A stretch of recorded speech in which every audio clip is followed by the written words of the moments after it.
Our children are priceless, and we would do anything to protect them. So why aren't you using Go Free to protect them from the most harmful ideas? Decades in the making, Go Free is a simple yet brilliant practice designed to free us from destructive socio-political ideas. As words are the tools with which we think, Go Free promotes precise, simple, and targeted language to counteract psychological warfare. When you go free of the system's control over your word choice, you liberate your thinking.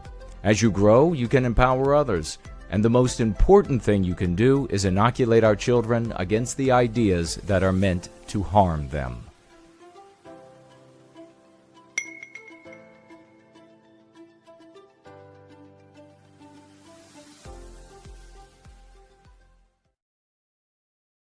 Are you noticing changes in our country you find troubling? Do you feel unsafe and at a loss to remedy these fundamental shifts? Have you found the book Go Free by Jason Kuna? The Go Free method provides excellent meme curatives and specific language skills to overcome the anti-white psychological warfare being waged against us across the West. Go Free, a guide to aligning with the archetype of Western kind by Jason Kuna, available on Amazon.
Hello, Benjamin. Ardent Party. Let's give me a second here. Trying to get this set up. Did not expect to be hosting the space today, but I think our friend Hans got nuked again, unfortunately, which honestly kind of pisses me off. He just went through this. We bring you up, Ardent. Give you a microphone. AAA, good to see you.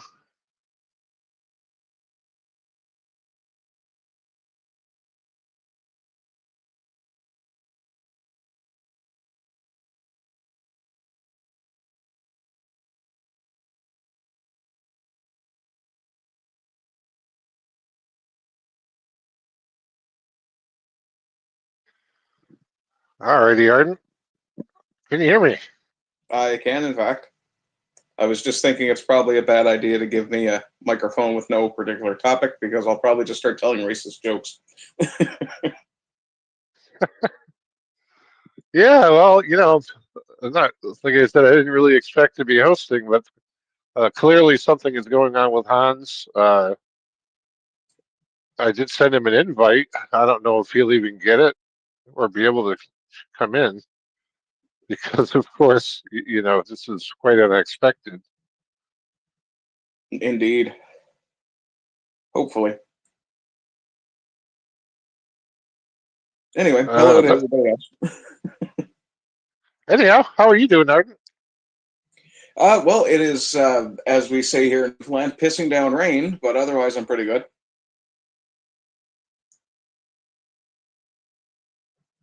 Well, I'm going to go ahead and I'll read off an intro and hopefully people show up. Unfortunately, of course, the space that I had originally pinned was the ones Hans had, which unfortunately it doesn't look like anything's happening with that. I haven't been able to. Well, let me see if I can get into my profile and see if Okay. anything's even showing for it, or see if he's trying, or if he can. Yeah, I don't see anything.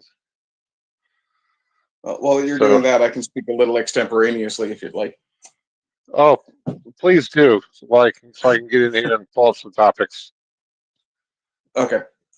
Let me see. A good place to start, I guess, would be how I first came to know of the Go Free method and the lexicon. I've been friends with Yiz the Eunuch for getting close to a decade, I think. And we originally met in the liberalist spaces on YouTube, or on Facebook, which Carl Benjamin started up back when he was still the very based version of Sargon of Akkad, as opposed to the slightly limp-wristed one that's tied up in Carl Benjamin's basement these days. But having grown up in the 80s and 90s, and I suppose having been raised as a very proud member of the Newfoundland culture, a lot of what Jason had to say didn't come so much as a revelation to me, but I see very clearly the utility of the method and the language and things like that. The mean curatives, especially mnemonics, are an exceptional tool for breaking patterns in your brain, or for establishing them, for that matter. Yeah. Other than that, I've had interactions with Jason, obviously online, much like everybody else has, and spend a fair bit of time, obviously, in the white well-being space, and have generally been working the lexicon terms into my various posts and things like that. If I spot something that is obviously anti-white, I generally call it out. Well, one good example would be the lovely pattern of it's just as well to call it replacement immigration now, as that term has ceased to be conspiracy theory territory and now become fairly obvious at this point here in Canada. Certainly, we're seeing that. In fact, these doctors, scholars, and engineers that are being imported are, if not openly hateful and hostile, they are unaware of or unwilling to conform to the Western standards. One very good example from Canada recently was an Indian lady who said that she would litter wherever she chose, throw garbage wherever she chose, because Canada has people who will go and pick that up. And that sort of attitude is extremely contrary to the Western standard of take care of your own mess. One of the things that was instilled in me when I was a child was by my father, who was an avid outdoorsman, much more avid than I am. And he was very fond of saying, you leave nothing behind and you take with you what you brought. That sort of idea where if you're hunting or camping, if you have food, things like that, you don't leave your garbage behind, for a couple of good reasons. One, because it makes the landscape dirty and polluted. And the other being that if you're using a campsite that other people might use, or if you're even, excuse me, for example, we had a cabin. So we had a fairly, sorry, I've just gotten distracted by an amazingly large spider. I may be slightly ADHD, by the way. But no, we had a cabin when I was younger in the area that my mother grew up in, which is fairly remote and isolated now. And one of the things that we were told very stringently was to make sure that any garbage we had, we didn't throw it around the area of the cabin, because that would draw bears. And we made the mistake, having to leave in a hurry because of an oncoming hurricane, of leaving a few supplies behind, some food that we were planning to go back the next weekend anyway to consume. And for whatever reason, it was the scent of it was enough that a bear decided to essentially peel open the cabin wall in the kitchen area and left his tooth marks in quite a few things that he was consuming. So early on, I was exposed to the consequences of unfortunate behavior like that.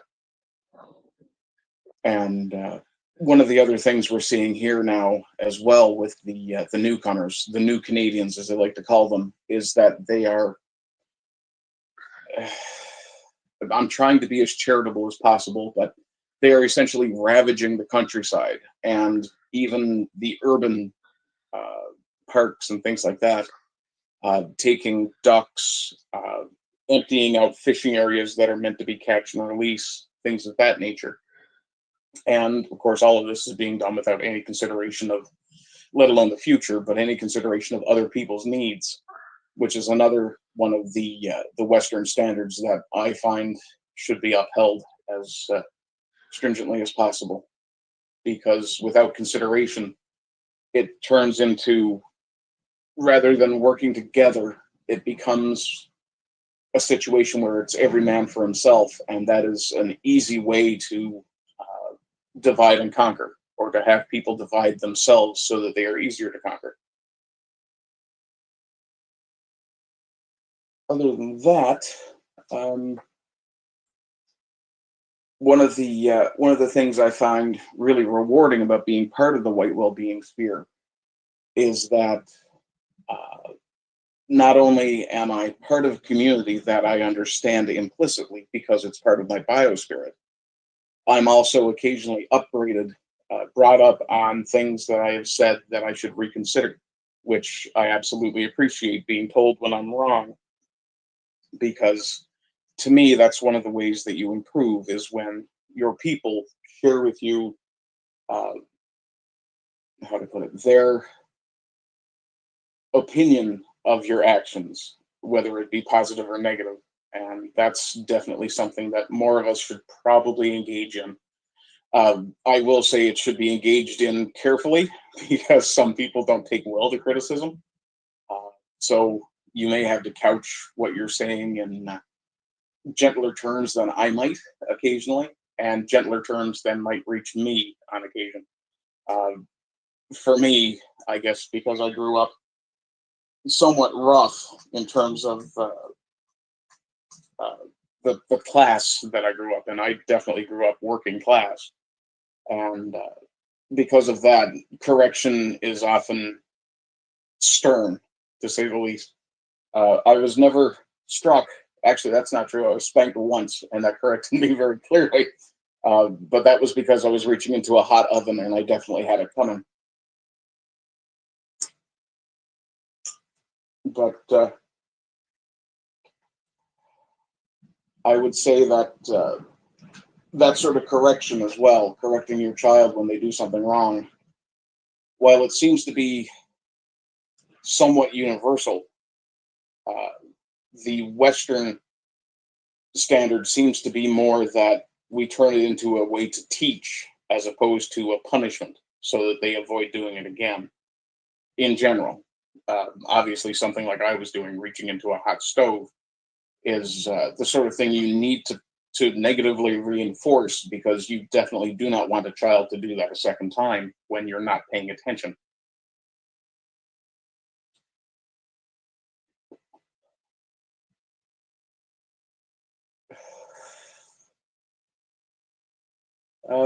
Yeah, I'm kind of running out of steam here. Oh, I do see a topic has come up here. Let me see. I'll have a quick look at that. Maybe I can speak on that. Yeah, you have a look at that. Let me get the intro out of the way, and then I'll comment on what you've got so far. Is this? Because I did take a couple of notes. Sorry, go ahead. Yeah, I said let me get the intro out of the way, and then I'll comment on what you have said so far before we get into this topic. Well, folks, welcome to this rather strange Friday edition of the Shade Tree White Wellbeing NWG Space. We hold this space at 2 p.m. every day, Eastern Standard Time, here on X. We are a no white guilt community that meets to practice the concepts and lexicon developed by my friend Jason Kuna, Mr. No White Guilt. You can find him here on X as at No White Guilt NWG, on YouTube and elsewhere as simply No White Guilt, and on the web at nowhiteguilt.org. We discuss a wide variety of topics of interest to white people everywhere and look for ways to apply solutions. I'm the Tree Godfather, your host for today, and I have not picked a co-host yet. I will work on that shortly. We do run pretty casual here, but I ask that you raise your hand if you'd like to jump in. Please don't talk over others. Otherwise, I usually just call on speakers in turn for their thoughts. If you would like to hop into the conversation, just request a mic and we'll happily set you up if X doesn't screw us completely. We only ask that you comport yourself as much as possible to the Go Free lexicon and dialectic, and please act like a proper lady or gentleman of the West as applicable. All right, let's go. So, to what you have said so far, Mr. Arden, you know, one of the things about our Western biospirit is we are very much self-policing in terms of our behavior.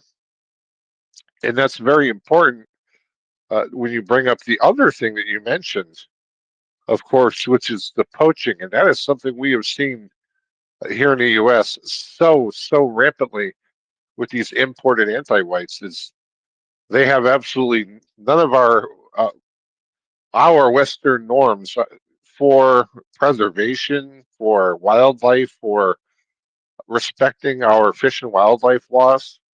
I follow, and I think I've mentioned this on the space before, where I follow several YouTube channels are dedicated to environmental police, and you see the vast majority of their interactions are not of the Western kind. So it's interesting you brought that up. That was actually a topic I don't know if I'd already brought up before, but it's certainly on my big list of a whole bunch of clips that I take and perhaps bring up in the future. So very well done there, Mr. Arden. Over to you. Thank you. Yeah, the self-policing thing is definitely one of uh, those standards that is, well, I've seen it slip quite a lot here in Newfoundland, unfortunately. Uh, where I live, I'm about an hour's drive from the nearest fast food place. And I'm not going to be able to co-host, unfortunately, Tree Godfather. I'm actually going to have to drop off here shortly to go have supper. So that won't work. I don't think it'll be a good idea for me to do that. But as far as like the self-policing and stuff, the really irritating thing I've seen is that towns that are a distance from fast food areas, when there's almost a zone of litter within or close to the town limits of most of these places, where just before you crest the hill to be in view of the place, or in that kind of zone, you'll find that there is a half a mile to a mile area where people will throw out their litter rather than take it home and dispose of it in a garbage can. And it's one of the most infuriating things I see when I drive. And just yesterday, I actually drove all the way to the capital of the province, which is about a 4 hour trip one way. And as I'm driving, I can point at where, okay, there's a town coming up, because I can start to see litter on the roads, and it's absolutely disgusting to me that people would do that. And I know it's not necessarily the new Canadians, because there aren't enough of them in the area that I'm in for it to be them. And it's one of those things that's a little depressing and infuriating at the same time. Um, I think I may have lost track of the rest of your commentary, I'm afraid.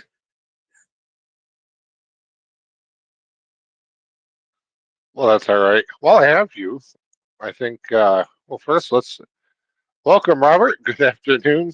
Good to see you. Uh, jump on in if you'd like. Hello, everyone, and hello, True Godfather. Um, yeah, I was just, taking notes the other day from the topics we brought up, and then still, I've been concentrating a lot on, you know, trying to talk about and think about the arguments that, you know, I always go back to the anti-white slanders that we're labeled with, and applying them and talking to people about them. And like one of the ones, um, I wanted to maybe bring up that you guys could talk about too, to could take notes and think about, is anti, like I'll say, like anti-white speech is, it's not free speech, and it comes down to like the same, like these are harmful ideologies that it might seem like, where you say, oh well, it's free speech, but it's deceivious, and once it goes in, it's there. Like, before I went free, I remembered like coming to like the conclusion once, like once something goes in, it is in there. You can't unsee something or unhear something. It has lifelong effects. And so for now I'm gonna leave it there. But that's like one of the topics I was hoping that maybe we could cover, is talking about the dangers of anti-white speech, and that it's not free, and it has lifelong harm and uh, consequences. Thanks.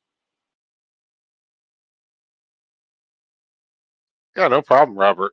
And that actually might play a little bit into the topic I have up in the Jumbotron. So this is the post by Richard North and Peter North, also known as Northern Variant, has been arrested by North Yorkshire police this evening. This was last night, I believe, with allegations of an unspecified hurdy word, as he puts it, hate crime on X. He is currently being detained at Harrogate Police Station. Now, of course, playing on the whole go free dialogic, one of the beautiful things of using the lexicon that we use, this doesn't happen, or at least it would be so egregious if it did. it would be a very hard case to prosecute because of the language that we use that Jason designed. Um, really avoids these kind of problems because if your whole lexicon and concepts are surrounded and are couched in the simple idea that you should not harm us on the basis of our birth, which kind of goes into what you're talking about with anti-white speech. If it is harmful to white people, it should be rejected. Whether it's speech, policies, actions, people, whatever it is, if it is harmful to us, then we should reject it. And similarly, I'm not going to praise that he's locked up, but I will point out, had he been using the Go Free lexicon, he wouldn't be sitting in jail. And we see this so many times over the years where people want to say enter or drop the K word or things like that. And they know that you're going to be dealing with anti-white police, anti-white courts, anti-white judges, anti-white prosecutors, anti-white juries. And you know there's going to be real anti-white consequences for doing so. Pushing the envelope and living in the anti-white narrative is just dumb. Coming to the Go Free lexicon that we use just makes sense, in my opinion. Mr. Ardent Party, comments?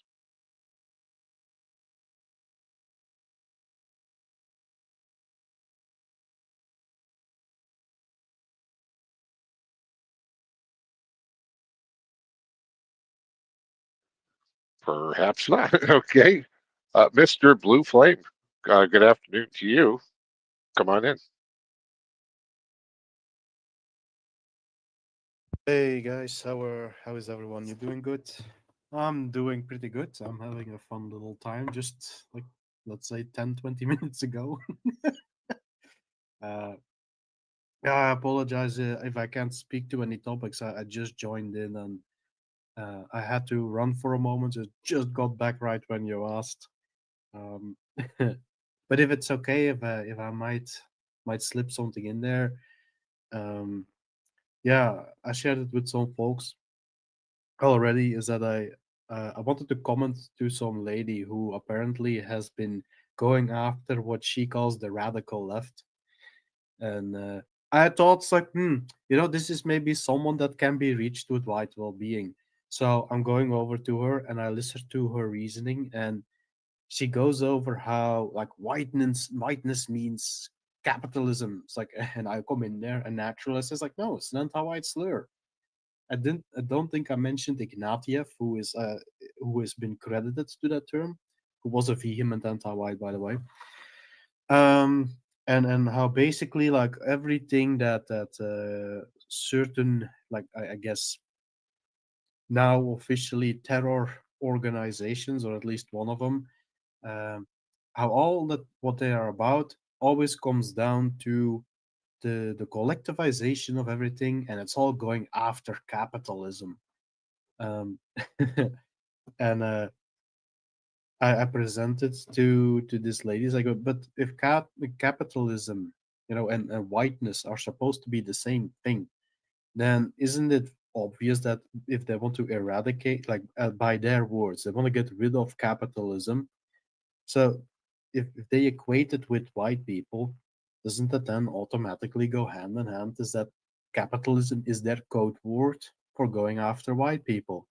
And she got so upset, along with like one follower of her. If anyone is interested, I got some screenshots on my profile. You can watch that if you want.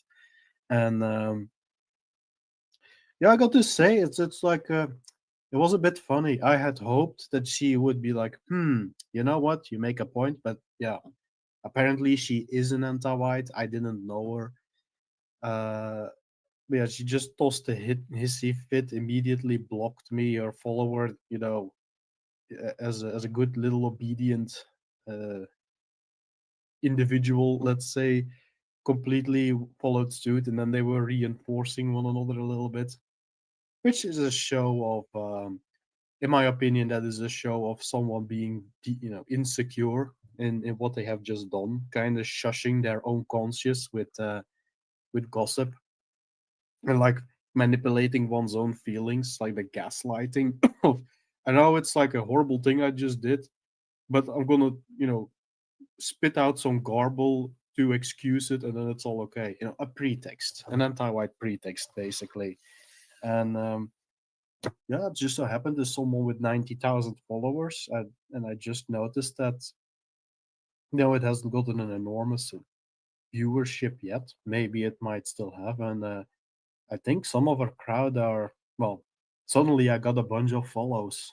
So in her crowd, there might be people who are very open to this because she does go after, like, so, yeah, again, what she calls the radical left. And I, but yeah, that's going to attract people who are, are done with the anti-Whiteism, but do not necessarily know the terminology yet. And one small interesting addition is that one of these, so like the follower of this figure, she said, you are from the white well-being movement. Now, we're not a movement, we are a sphere. That is different. We are yeah, we can get into that another time. But it's like, so she understood that there is like the white well-being, and then she called it a movement out there. And I thought to myself, that is so fascinating, because it does seem to show is that there is that type of recognition comes from that there is an awareness about us in those circles, and we might be a little bit more well known than we even realize ourselves. And the fun part also is the both of them instantly blocked me because they had no foot to stand on. Naturally, I was basically tossing out their little theory, and yeah, the only thing they had is just to shut the door in my face and then start gossiping with one another. I suppose something like that. So yeah, I hope I do not pull away too much from the general topic at hand, but it did make it is a bit funny though, in my opinion. Um, and who knows? This might be like a few seedlings that may sprout in her crowd eventually, and then they're gonna. I've kept a screenshot, so hopefully the people that want to put an end to anti-whiteism will come to see that, and then everything will play out as it should. So yeah, so that's what I've been up to in the last 20 minutes or something.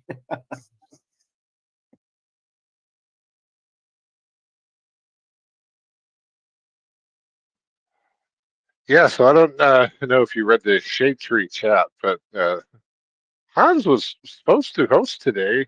He had scheduled a space, and apparently Hans, I think his account got nuked or something, or tied up otherwise. Because when I go to his profile, I get that it's restricted, and there's some unkind things going on with his account, unfortunately. So I had to I just kind of jumped in here and created the space to get things rolling. So I was reading your back and forth with Carolyn Borisenko. I thought it was very interesting. Um, if it was really about capitalism, of course I would jump in, but they would just block me, I'm sure. They don't seem to go after non-white capitalists, do they? They only go after white capitalists. So your read of the whole thing was quite spot on, in my opinion. And I did get to read it before I started the space. So that was just kind of my quick thoughts on that. Um, I may jump in a little bit later and see how long it takes for them to block me. We'll see. No particular topic at hand, I guess. I did throw something up in a jumbotron. Yet another white man arrested for quote unquote hate speech. And I was commenting that, the beauty of the Go Free lexicon is that it is extremely difficult to prosecute a case against us or for what we say in this community because it is entirely based on not victimizing white people. So to prosecute a case against us, you would have to justify that. And Robert had mentioned, is anti-white speech free speech, and the defense to that, and it's kind of the same thing. If it's harmful to white people, uh, it's not necessarily free speech, in much in the same way as yelling fire in a theater or calling for somebody to be harmed isn't necessarily considered free speech. So that was kind of the general flow of things. Arden Party had jumped in here. I don't know if he's still available or if he's tied up with something. Probably got his hands on a 2x4. But we'll pass it over to Robert and see what he has to say. And then I guess we'll just keep going on from there. But go ahead, Mr. Robert. So like back to like um the anti-white speech, like I know I keep going back to that riverbeds because it just clicked when Jason said that a couple weeks ago.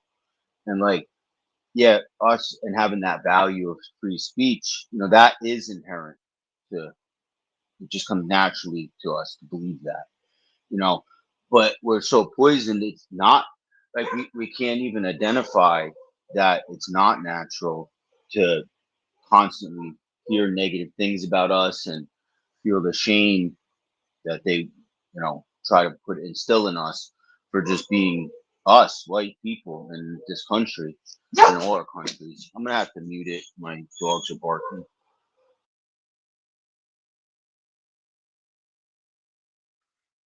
No worries. Mine tend to do the same thing uh, unexpectedly. It's very annoying, but I get it. So that was where Robert was going, and I hope that gives you some more context to work on, Mr. Blue Flame.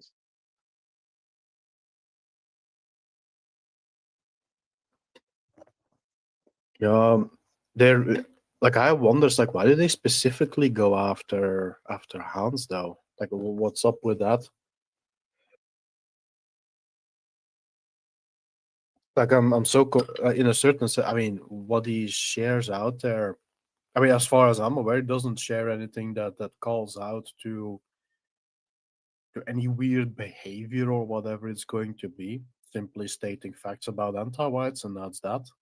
Uh, Now, I guess of course there are anti-whites who are in Mr. Musk's employ, whether he realizes that or not. I don't think that he does, but how is he going to know if you have like what hundreds, if not thousands, of people working for you? You're not gonna know everyone. It's simply not a thing. So there's plenty of space for anti-whites to sneak in, stay in their little corner, and then get rid of whomever they want to get rid of, right? But then why specifically him? That is also very curious. I do hope he comes through it though. He has done so before, so Well, to be honest, it's very frustrating because I do see most of Hans' posts, and he is a very skilled person at using the lexicon, and there's absolutely nothing I see to go after him for. The man does nothing but work his ass off for white well-being, and I'm really, frankly, I'm fucking pissed. There's no other way to put it. If his account got nuked again, that's absolute bullshit.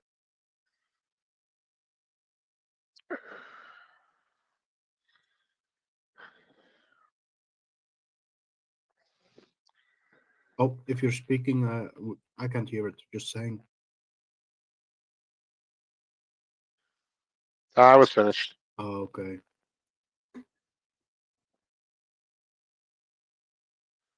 Go ahead, Robert. You know, and like even when you're talking about white well-being with vagues, and this is one I even came to with one of my children is oh, because the like the feminine, the feminist, the anti-whiteism, but the feminist variety, right? Because it's even one I struggled with and still do, but less so now with my wife and talking to her about Go Free. And over the last year and a half, 2 years, she really came around. And not that she's a big feminist, she's not just the same as like everyone else with the anti-whiteism. These lies were taught to us and her, and but like one of them from like I got from one of my children was and this not only to feminism, but why would I want to bring children into the world? It's so bad, and I had to deal with that. And like, and one of the things I said, like, we started talking about ending anti-whiteism, white well-being was actually the phrase I used, and I was like, that only works on white people. Other people are bringing children into the world. That's only effective on us. This I'm not going to bring kids into the world because of uh, it's so bad, and and then I told her, um, you know, because she was like, well, what does it have to do with white well-being? And I said, well, you try to tell me what could be more important to white people, which we are, than white well-being, and that kind of stumped her and derailed her on that, and came back to me later on with more a more white positive attitude when we were all talking at dinner and stuff, and um, that was one of them. But like with the feminism, and because this is a girl, one of my girls, and the big argument constantly because she's young is, oh well, you know, we're I want to go to college, and I'm not against her going to college, but she puts all this pressure on herself, and like they see like, oh, she wants to be a girl boss and all that stuff, and then you have to deal with the other whites that are like that. Like I think we go back like what was it like a couple months ago now, Jason out on the space like with the return to church, and we're religious people, but like that's like the worst thing possible for the women to hear, like, oh, just shut up and go in the kitchen. Like it doesn't even make sense. And the way I broke it down to her was, we there was always important, smart women in our people. Obviously, these are lies from the anti-whiteism that weaponize it. The purpose of feminism is to weaponize women against their males, the white women against the white males, and to erase us in our places of work. I said, what, and I started explaining to her like environments, like I'm a worker, and the distractions of not having a cohesive all male workforce where you're interjecting women that they don't need to be. I mean, let's be honest, you're not going to put a woman on the wheelbarrow and shovels and hammers and carrying I-beams all day long and be able to do the same thing. And if you do have them, not that there's obviously not the outlier, but they're not going to keep up with it. And how the feminist movement, one of the ways I turned her was like, why should males be put under the pressure of now having women forced into their classrooms to where now the boys, where there's the distraction of the girls even being there, and they learn differently, they behave differently, and it's like the MC, you know where similarities make it the same. We're still different. There's differences, and I wound up into it like you're saying with two people that are also start kind of in the white positive or white well-being sphere loosely as far as I can see, but one was putting this I don't know, they put something about can't remember what the post was, but anyway, and that was the argument she came back with, was even though she's white positive, it seems like she's like, oh, they didn't want us in schools, they didn't want to educate us, and then the other one's like, oh, you need to just, that's because, they're saying she was shaming men for not standing up for the women, but without the women supporting us and not morally browbeating us and saying this is, the feminism already has destroyed those men. So how are you now going to tell these men, oh, go stick up for me, when you've had the knife in their back for 50 years and probably still to this day? And then the other woman is like, oh, well, the reason is because women don't want to, they just don't want to listen to the man, and basically, go make me a sandwich argument. And they're both just missing that the men are disarmed because you can't, if your women are not with you 100%, you're there's nothing you're going to do, and you're definitely not going to be able to stand up for them if you're standing up and you're trying to fight somebody off, and then she's hitting you in the head with a hammer from behind. It's not going to work. And those were some of the things I had on mind, so I'm going to put mute on now.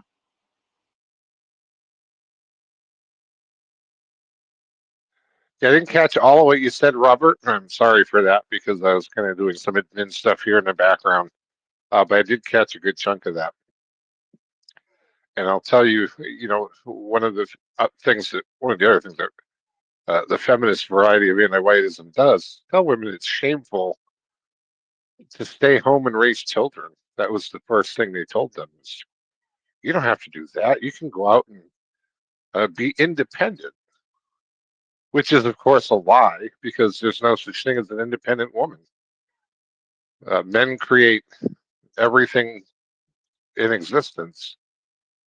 The infrastructure, we keep the lights running, the water running, the roads plowed, the roads maintained. We build the houses, we build the cars. And men have an absolute monopoly on physical force. It is by the choice of men that women are chained to a bed and kept as simply breeding slaves. If we so chose, we could absolutely do that. But of course, we don't. Um, and I'll tell you, so Blue Flame, Hans did send a message. I don't know if he will make it into this space. He's waiting on an email, so you can kind of infer what's going on from there. Go ahead, Robert.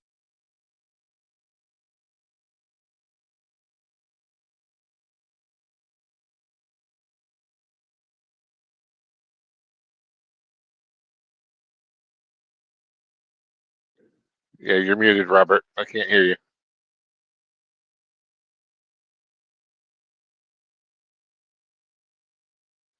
Looks like Robert lost connection, so I'm sure he'll be back. Mr. Blue Flame. Oh, I think he just jumped out, so maybe he'll be back in a moment and we'll see. Yeah, I just jumped back in, just letting you know. Maybe give it a try, see if he can speak.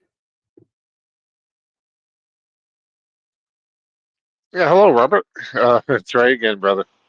Yeah, no, and that is like you were talking about, where they shame the women that, oh, it's wrong to stay home for with your family, and that's one of the ones I had with my wife, and she still sometimes it bothers her, but less now because, and that's also like I explained to my daughter, you know, before all, the women were happy, and even if you don't want to say they were not happy or they are happy, I said to my wife, like, and one of the ways I pushed her into the right direction so she doesn't feel bad about that is, you know, before, because she's a stay at home mother, and before we were able to afford more, they didn't have to go to work and we could have more. Like we live with less, but so that she can raise the kids and take care of them. And you shouldn't feel anything bad about it. That's a positive thing to be able to do, and it's very, very difficult for us, but we make it work.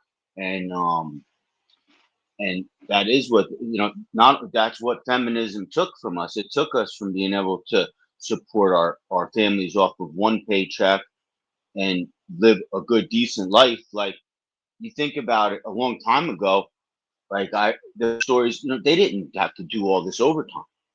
After, like, I guess what, the industrial revolution is like, 90-hour weeks, right? But then you didn't really, when I first even started, when I was younger, overtime was like a special thing. And then now it's like, instead, the companies will be like, oh, instead of hiring somebody, I'll get it, just somebody will stay and do overtime. And then you have these people that are selfish, or like, they want to be number one in the show up, and they're going to do all the overtime. And instead of hiring more people, and then everybody balances it out, and just tied it back into to that. But one of the, like you say, with the go free is really is to teach these kids this stuff young, and to understand what has been taken. And like with my daughter, sometimes she's like, oh, I don't want to hear, I don't always want to hear it. And I don't, obviously you don't force it, you want to make sure they understand why you're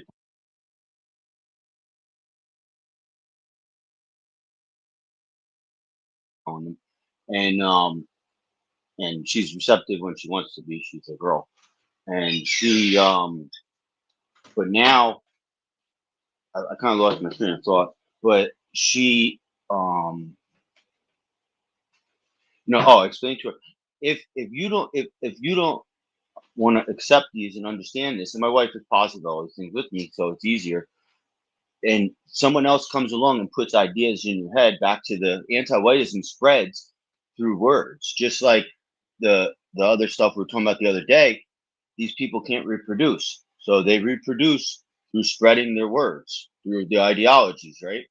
And if you don't allow and understand the concepts of white well-being, and what anti-white pretext is, and anti-white concepts, when someone else puts it in your brain, you're not going to be able to get back out, and you're not going to be able to understand that even went in. And I was able to explain to her the other day. I don't know where I saw it, maybe on X or something, but there was the lady up in New Jersey, and she was like devastated that her child, who she didn't even know Charlie Kirk, the woman, that much, but the lady leans more conservative, and it's some like really Democrat stronghold in New Jersey. And the kid came home, and the mother had asked, "Oh, did you hear about Charlie Kirk?" And this young girl's like, "Oh, I hate Charlie Kirk." And the mother, she had this big long thing on. I don't remember if it was on X or one of you guys shared it, and she was just devastated that that could be. And that's why it was, those kind of things you explain to the kids.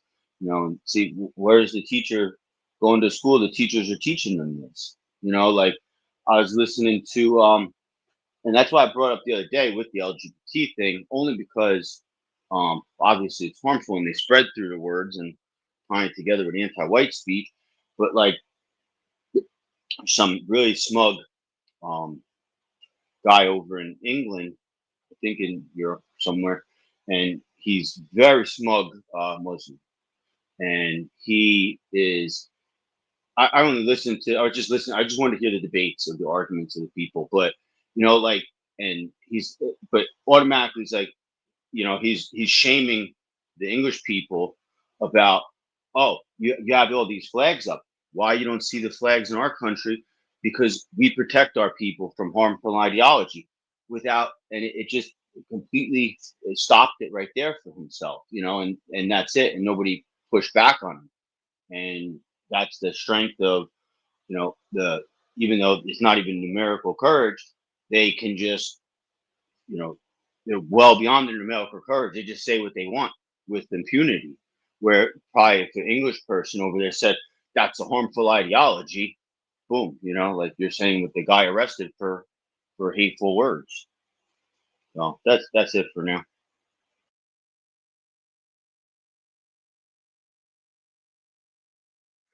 That's interesting because we've talked many times in space about what defines our Western norms for family, and of course, when it comes to women, today you have men having to compete with women in the workforce.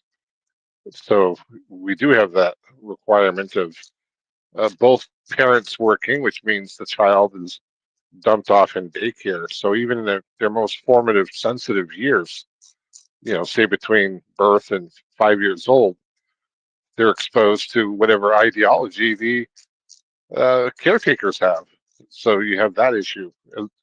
That kind of compounds the issue of what they may be learning at school, unfortunately. But traditionally, the women that worked were either not married yet, or women who perhaps were older and their children had grown up and left home.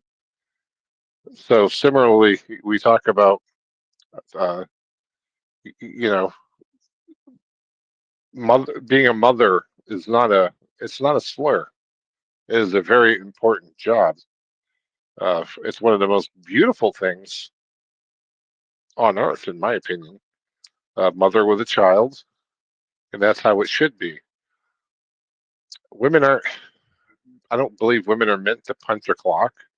They're not emotionally equipped for that. Women are very emotional, sensitive creatures, and they're designed that way because that's the best way to take care of children. You have to have a lot of care for them.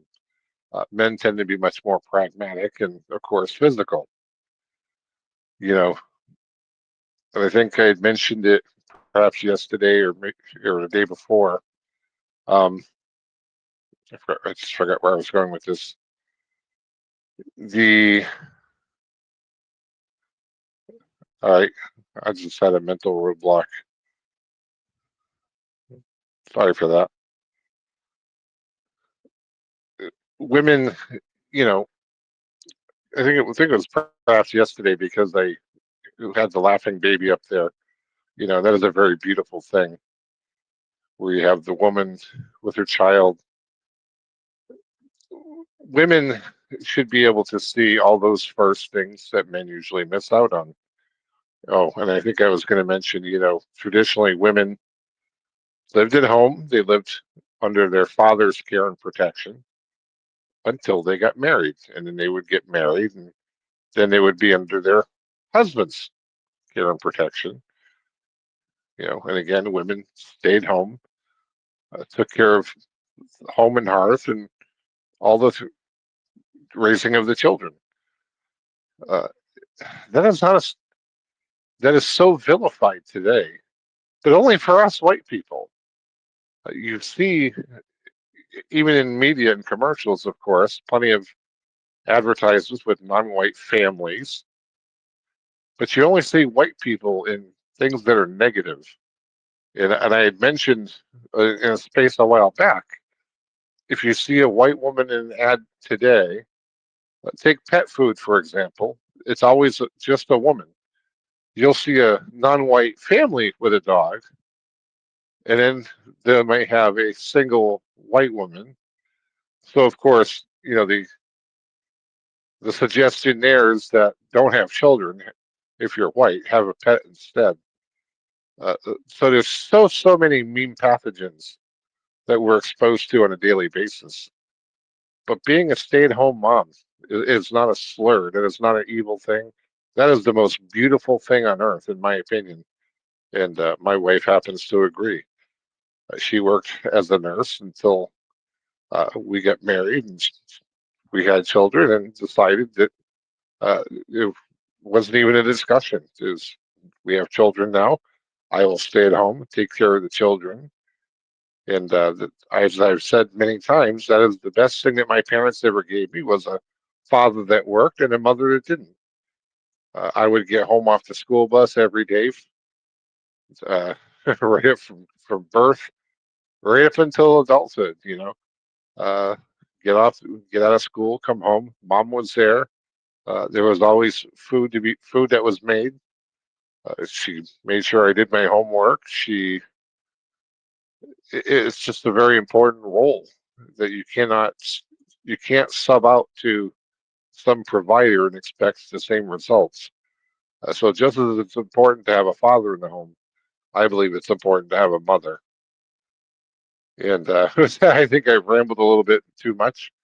Let's go over to Mr. Blue Flame. Yeah,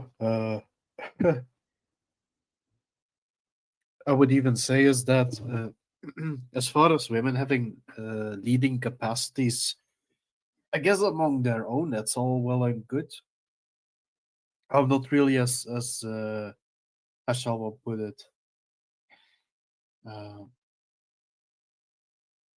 the structuring of society as we know it today was founded by, well, white men who, well, they were used to a bit of what are the terms I'm looking for? They understood the wilderness, right? They understood the jungle, and the last 1,000, if not 2,000, and maybe even longer years, um, it is very clear that our race has been in a almost near constant state of conflict. You even had uh, and not only the wars between royals or even nobles alone, even varying guilds, or that is as someone has told me who is a historian, someone I know, who mentioned as much is that if you look into it, these old guilds during medieval days, they would actually instigate small uh, civil wars, but they were very local, like within a city or within like a span of a city and a few surrounding towns or what have you. And that the whole intention behind it was to get to give the leading class, so to speak, somewhat of a scare, if you will, kind of a signal of it's like you really don't want this in your backyard. It can get worse, that sort of thing. And I mean, I, like I'm a bit confused about how so many females today uh, are so. I guess is the word blind the one I should use? I do not know. So I might somewhat revise my thoughts on this, but as it seems that we come from our great grandfathers or like our forefathers into, let's say, 6 7 generations back, they had to really carve what they had, by their own hands with their with their brothers, so to speak, usually fighting their own neighbors and what have you. But the understanding of there is danger in this world, you have to stay sharp, you have to stay on top of your game at all times. And even if there is like a momentary, well, if there's uh if you become lax, if you sit in your couch too much or whatever it's going to be, then most certainly someone at the very same time is doing his push-ups, is doing is training with his sword, whatever it's going to be, right?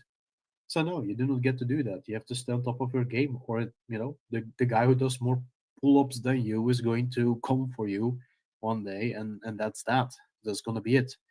Or your chances are going to be smaller to get through than the other one, right? And I mean, or the women were there too. So this is something that confuses me because there are myths where, well, myths. There are also just historical accounts of or women who understood this and they played very symbolic roles in the conflicts during of their generation, right? And I guess with women today, yeah, it seems as if there is a certain disconnect that happened between, let's say, the grandmothers and the grandchildren, the grandmothers and the granddaughters. I mean to say, it's like there was a break of the chain, and all of a sudden we have this generation of female whites who almost want to, yeah, they do not want to face the harshness of life for whatever reason. Like, were they actively raised to be that way, or is it really naturally just within them? And maybe it can be a bit of both. That is also possible, but I still find that so confusing. Now, of course, yes, women. role in the house.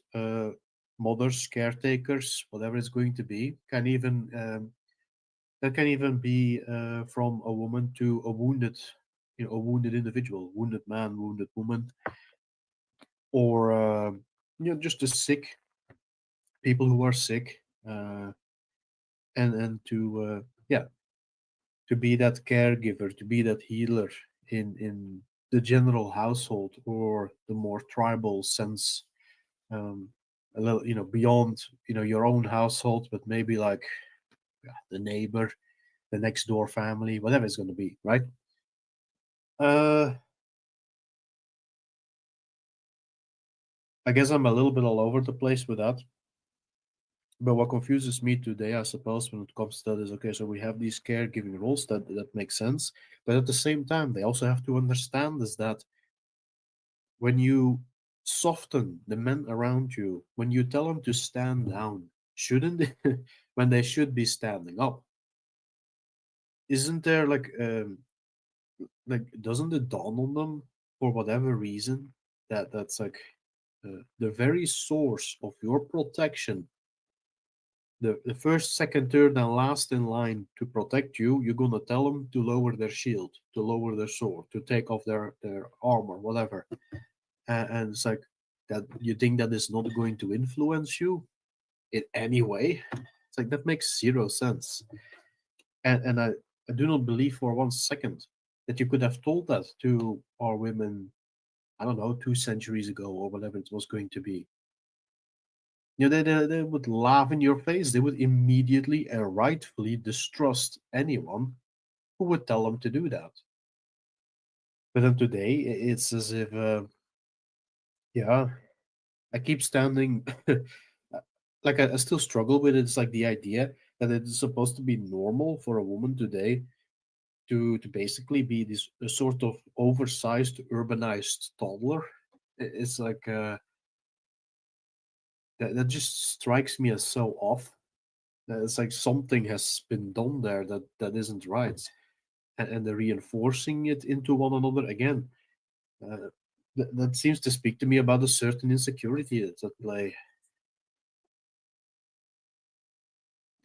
Now, we do of course know that when this started to take place, let's say, when uh, I guess at that point still white women. I say female female whites at this point in time because for a female to be a woman, that is something that you earn through maturity, a sense of responsibility. The same with a man, right? Uh, the difference between male and man, at least as I see it. You do see something though about the messing with the hormones of the women back then, right? Birth control and all of that. Uh, that's something that might have at least a part, in part, something to do with it. Because you see that they've been pushing this onto like 12-year-old children and what have you. Uh, and we can it has been argued to death in a certain way, right? That we expect from man or woman to exhibit certain behaviors, to settle, to have a certain role within society in general. There will be your occasional exceptions, whatever, but the norm will always remain the norm. And yeah, maybe the conversation altogether should shift a little bit more towards, what the like we need to figure out, like what has caused all of this, and then finding the cause, can we come up with a curative, right? Because only the white guilting and what have you, um, that again, it plays a part in it, but there has been done, something else. I think birth control also had a big part in that. Uh, the sheer fact that the word control needs to be used in that altogether speaks of pathology to me already. Um, yeah, so I guess, yeah, when it comes to this conversation, my mind really wants to figure out. It's like, okay, so what can we figure out? What exact when exactly certain things started being pushed onto our women in society that caused this gradual downfall by the generations. And yeah, birth control, urbanization, just being away from nature, and like not having that understanding of oh, what shall I say? If you go to Alaska, right, in the wilds, yeah, you can freeze to death, or you can go hungry and you can starve, or you can get thirsty and you like in some desert, whatever. And I'm giving extreme examples here, but when you're in nature to some degree by yourself, these are that's you get confronted a little bit with your mortality. But through that, I would say it's like rather than despair of the individual who has never had to face that, you toughen up to it. You learn to roll with the punches that the wilds toss your way in that sense. And it also has been largely taken away from so many, not even only the females, of course. But you see that predominantly in the types who dwell in the cities and barely in their entire lives leave these places because everywhere else is too boring, or it's too scary, or whatever it's gonna be. Yeah. So I I guess I have no immediate answers. I only bring more questions, I suppose. But that's I guess that's how I see where perhaps eventually it should go. Um, yeah, I see someone else wants to mention something too, so I guess I'll leave it here for now.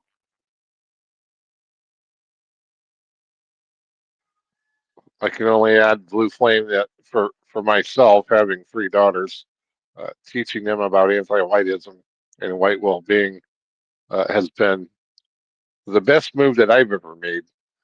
I've been very happy with the paths that they have chosen.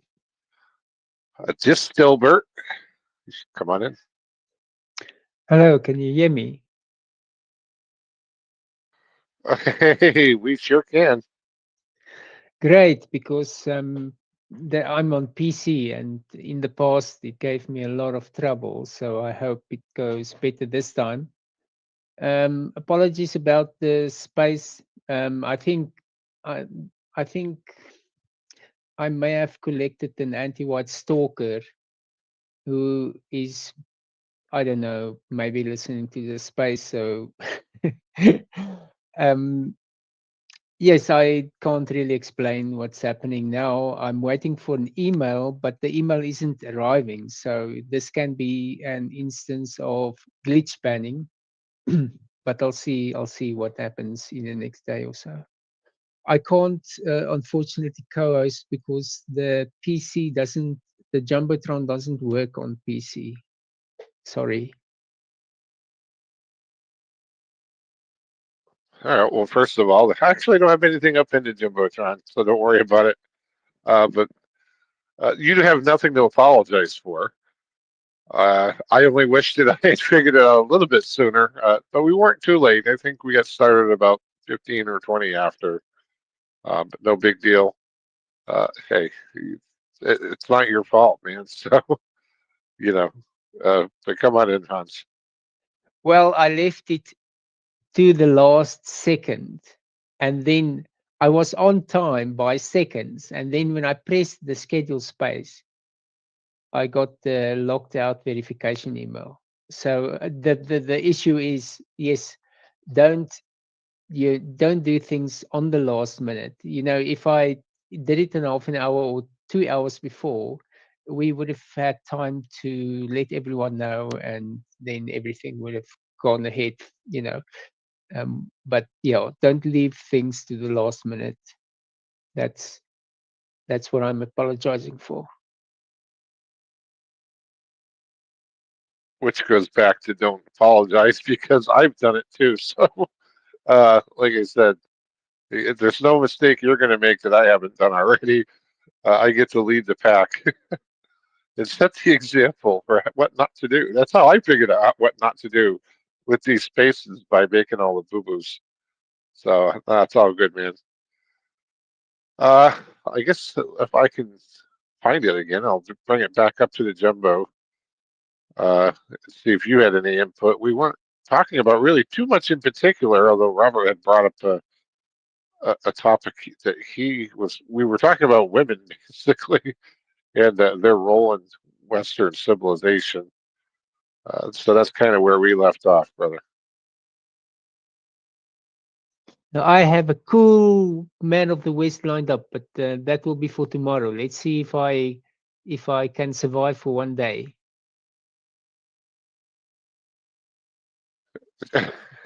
Sure. Meanwhile, if there's anything you want to bring up into the jumbo, go right ahead.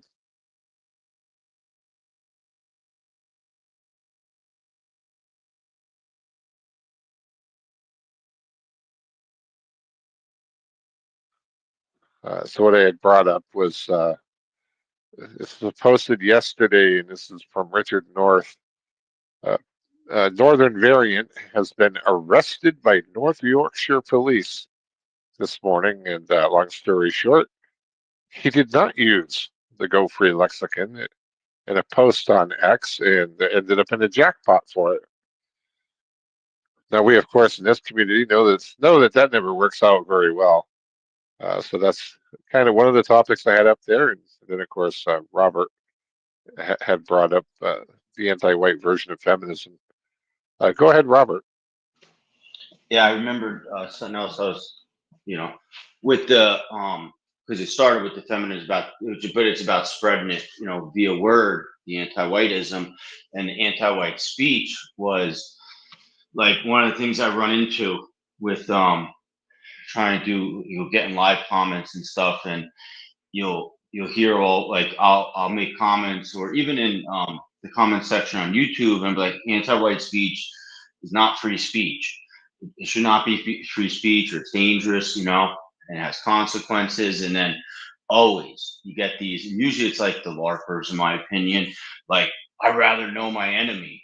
That's like, and like it came to me before, like now it's one of the things, okay, Ebola is a thing. You don't let it spread around so everybody knows about it, and that was one of the MCs I thought about for it.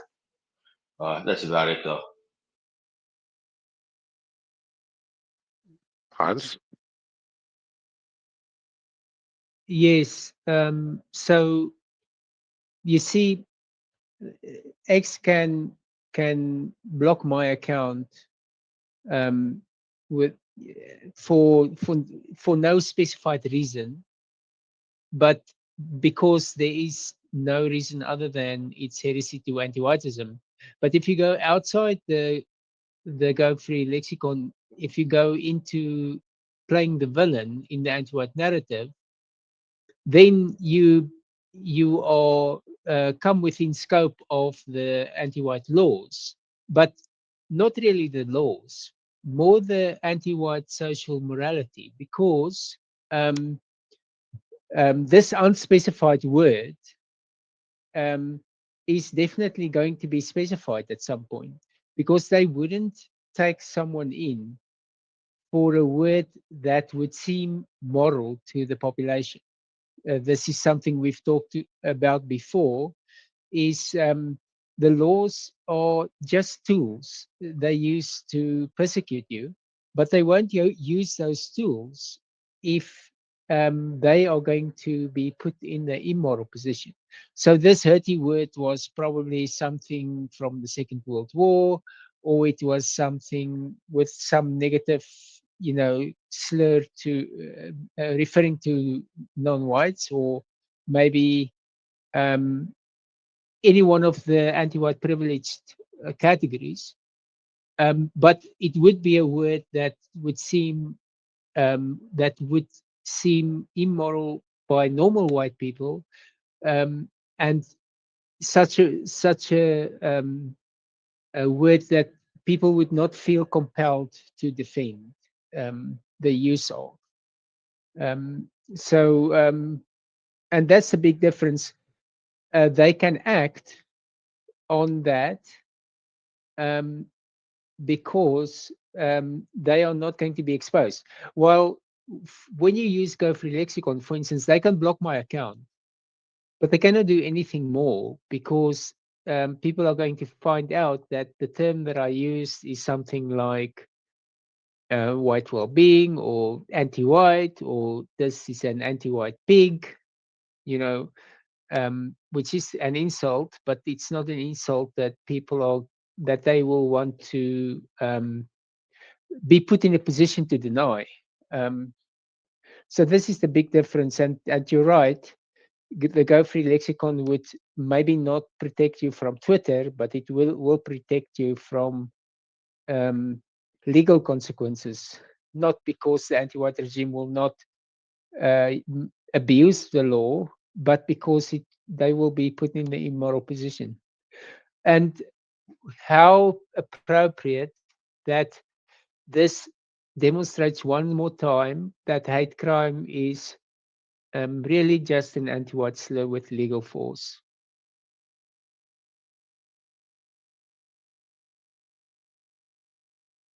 Yeah, well said. It's kind of echoes what I had said earlier. You know, they have to be able to prosecute it. If Hans gets arrested and gets dragged into court for saying that something is harmful to white people, that's a lot harder to defend than saying something negative against a non-white race because of the social morality. Uh, to go into a court and go in front of a judge, well, what did he say? Well, he said it was bad to harm his people. If you know that's a really different position. Robert?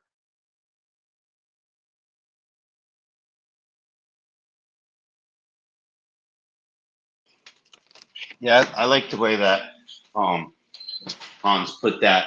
Is that has to be a word like that would be immoral for people outside of the white well-being community, and honestly, it'd probably be more a word that would seem immoral for most of us because we do believe you don't want to discriminate and be harmful, and obviously, like saying anti-white slurs or not anti-white anti non-white slurs, that's like they're like the biggest ones. Like you can't even get through to those people. It seems like, and the biggest, like if I hear them, especially in real life now, like I lose it on if it's a white person. Like you don't, because it's all our children being harmed by, like go back to Jason. He says like, and not that I'm not a plumber, or maybe I am a plumber.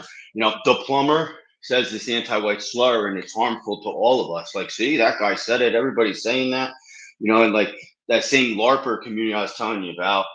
That I was trying. I could put white positive, and they're pro-white, air quotes, quote pro-white, and that dude was reading every comment and explicitly skipping anything about anti-whiteism and white well-being, and then they were concerned about this N tower, which at first I really didn't even understand what they were talking about, and then I'm like, I'm done. I shut it off. It was like, you guys are a waste of time. I'll probably try again, maybe another time. The guy goes live once in a while, but and it just that's getting connected, and that's where I get the most frustrated and upset, because that personality, and then gets connected, and that movement, whatever you want to call them, gets connected to good white people and to our right to self-defense and all their crappy ideas, playing the villain.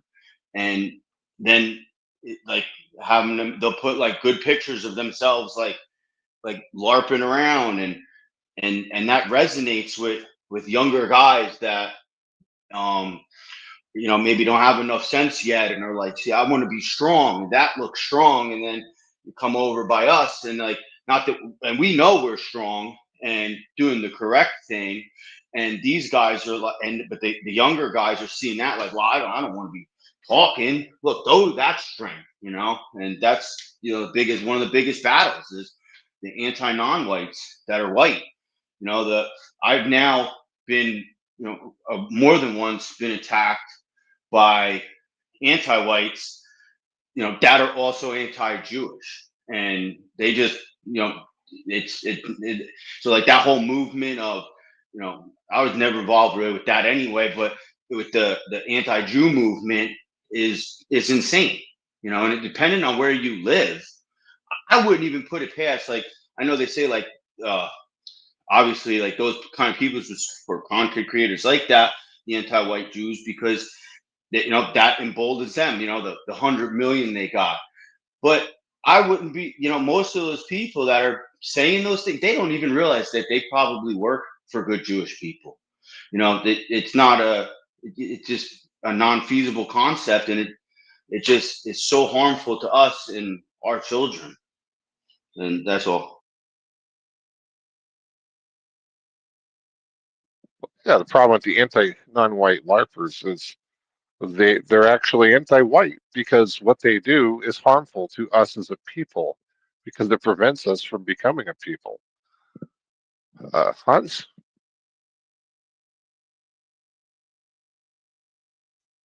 Yes, I I listened to some of these people gushing about this movie, The Order, and so I watched it,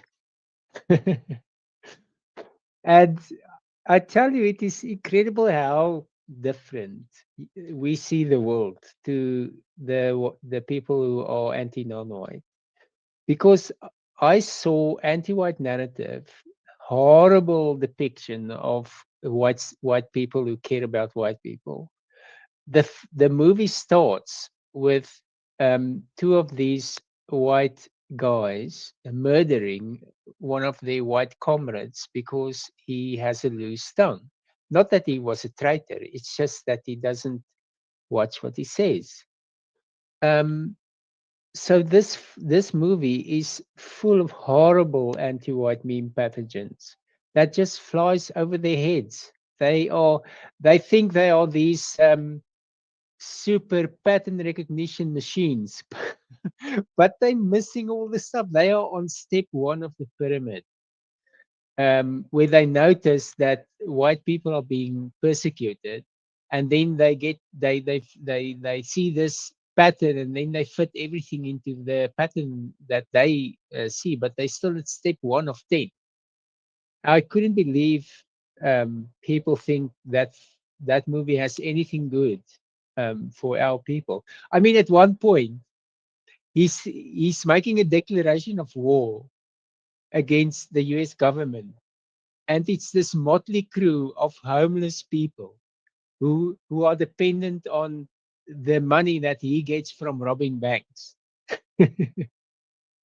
Anyway, one silver lining in the dark cloud is that I discovered that my premium subscription for X, the payment is coming up almost 500 US dollars, and I canceled it just in time.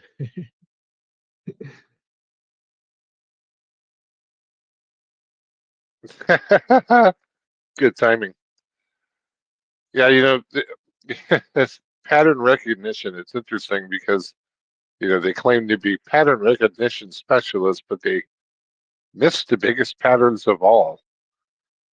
I know you're very good, Hans, at articulating this. So I'm probably not going to get it quite as well as you do, but the way the villain is always, blonde-haired, blue-eyed, white man in every movie, and the white girl always ends up with the non-white. All these other patterns, they don't see that. They just see the one pattern that they profess. Mr. Blue Flame.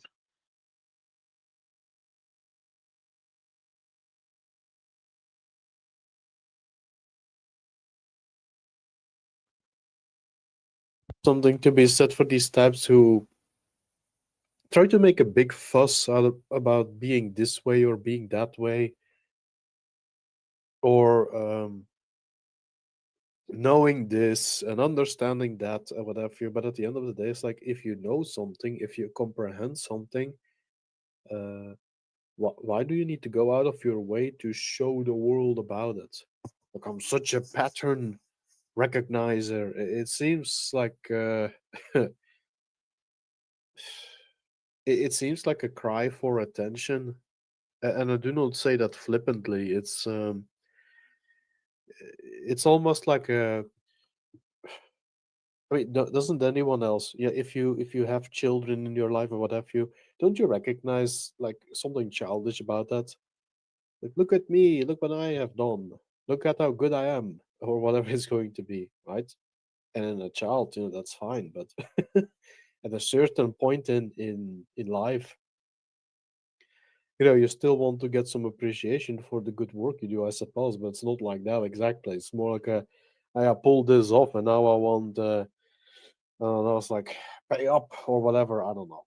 Maybe that's a bit of an aside. Um, but yeah, it's like this seeking of fame by being this and being that and belonging to the crew or what have you. Um, and I suppose it's one of these things you see on the internet, right? Only the high IQ people do recognize this or recognize that, and then all of a sudden you have these types coming out of the woodworks who all claim to be that, which is supposedly a sign of your high IQ and all of that sort of thing, right? Uh, yeah, and then as Hans says, it's like you put there is something real, um, like something that they ought to be recognizing for their own good, which they simply don't, because it's not serious what they do. It's very much stunted in many ways. If you are intelligent, you do intelligent things, and sometimes still something dumb. It's not. Or if you, uh, or on the other side of the aisle, where it's these females who go out of their way to tell you how happy they are with their wine and their cats or whatever it's gonna be. It's like, if you're really happy, you're happy. You do not need to show that to anyone, because that is something that you are for yourself. Showing off your intelligence to someone else, unless it is specifically asked, for a good time. It's like you do this calculation. Let's see if you can do it. That sort of thing. It's like fine. That's just having a bit of fun or what have you. But to without without any question, out of one's own initiative to go out there and says like I'm so happy or I'm so intelligent or whatever. It's all a cope, and it doesn't come from people who are serious, as far as I can tell.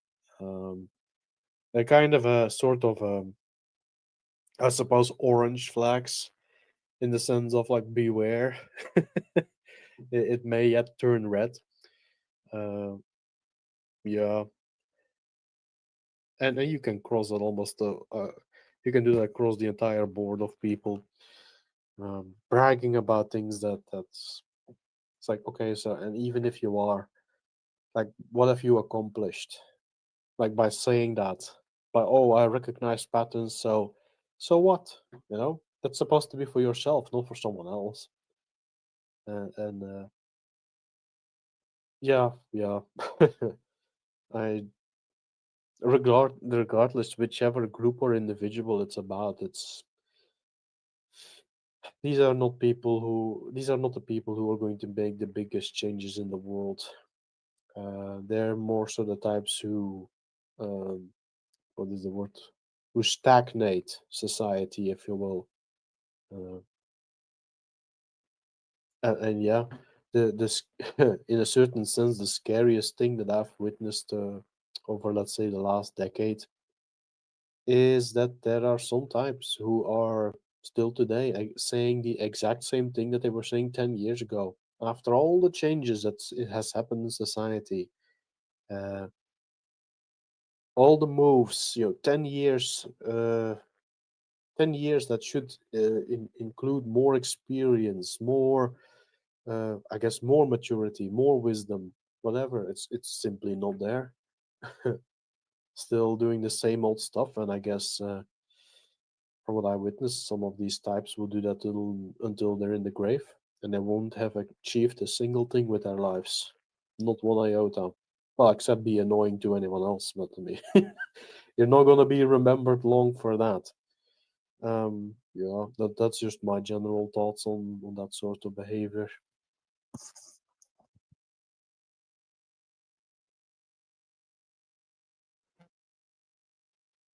Hans? So let me just quickly, since I am on the topic now, just run through my notes. First of all, it's classic anti-white narrative.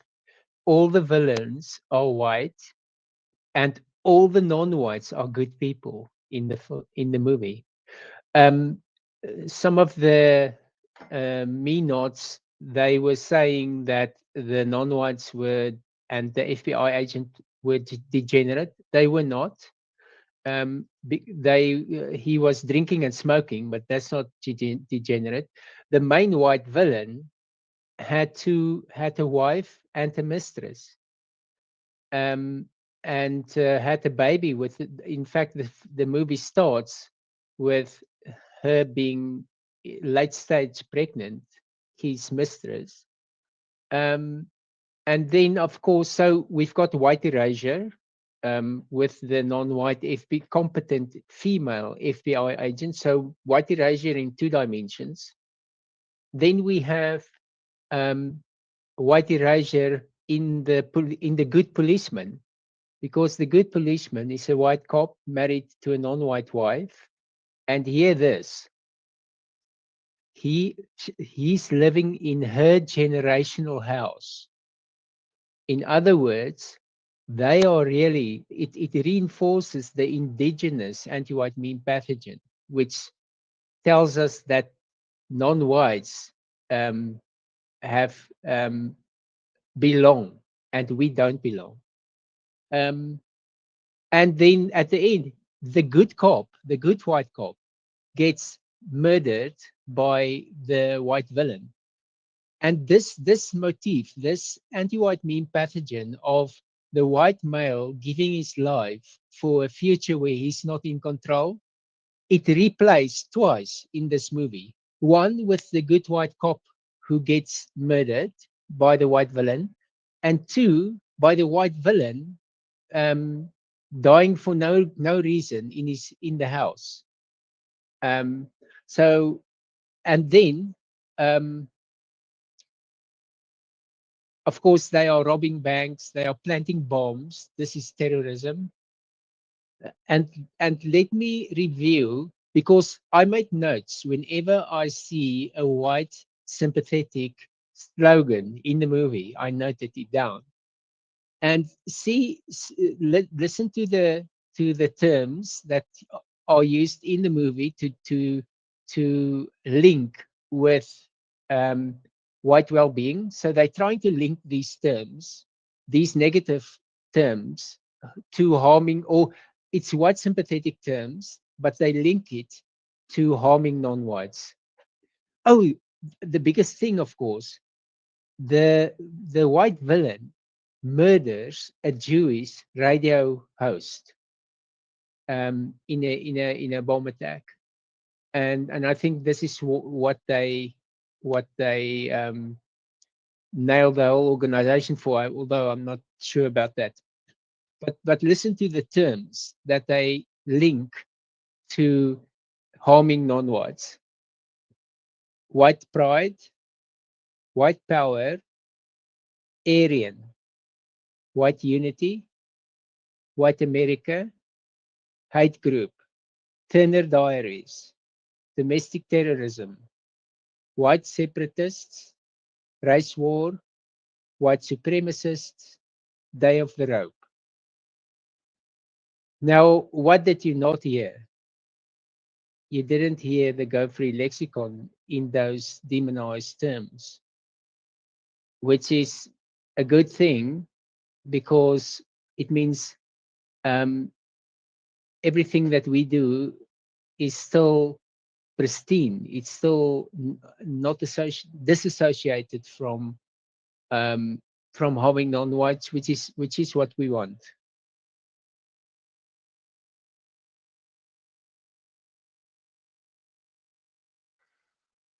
Well, it's not a movie I've seen, so I can't really comment a whole lot.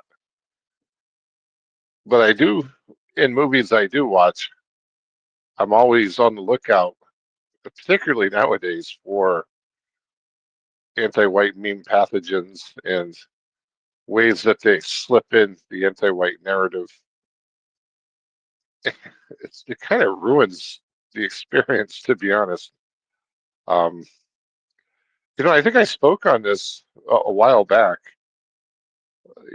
Certain movies that I watch, particularly movies that I have a professional knowledge on, kind of the topics, are automatically ruined because like aviation movies, for example, I watched them and I go, well, that's not what happens in a real airplane, or, well, that's not how flight operations work. So, things get ruined. So, none of that surprises me at all, of course. The white cop's got to be married to the non-white. And of course, it's the Jewish lady that gets killed by the white. Yeah, that's not surprising.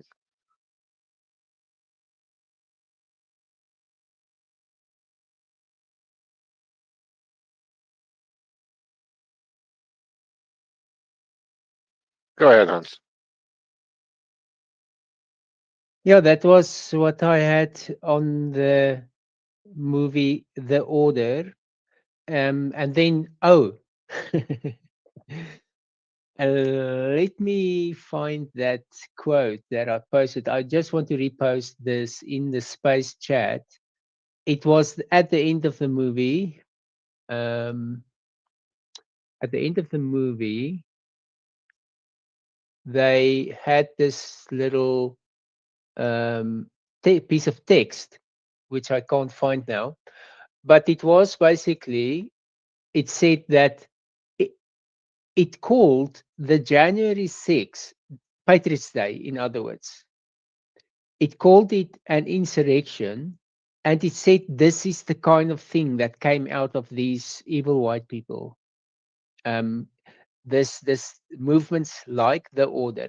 So doesn't that reveal that because everyone understands by now that that is absolutely not the case. These mega people had nothing to do. This whole thing was a scam, was a sham. But Hollywood is so vehemently anti-white. They will put that piece of text there that is totally obviously untrue. But the contrast between that and the white people who were at Patriots Day, who will not call their persecution anti-white, but anti-whites have um, no tolerance for just burning right through any norm of proprietary, and just go and say this is the villain in the anti-white narrative. So anti-whites have no problem with just calling it the anti-white slurs, but white people don't do the same thing back. They don't call their persecution anti-white, and so it's the easiest thing to do. Just like whenever you do a white positive thing, they immediately sling anti-white slurs at you. You can do the same thing. The moment they attack you, if you call them anti-white, they are in a difficult position because they must either ignore it or they must address it. And addressing it is a losing tactic. Then you are in control because you can define what they must do to prove that they are not anti-white.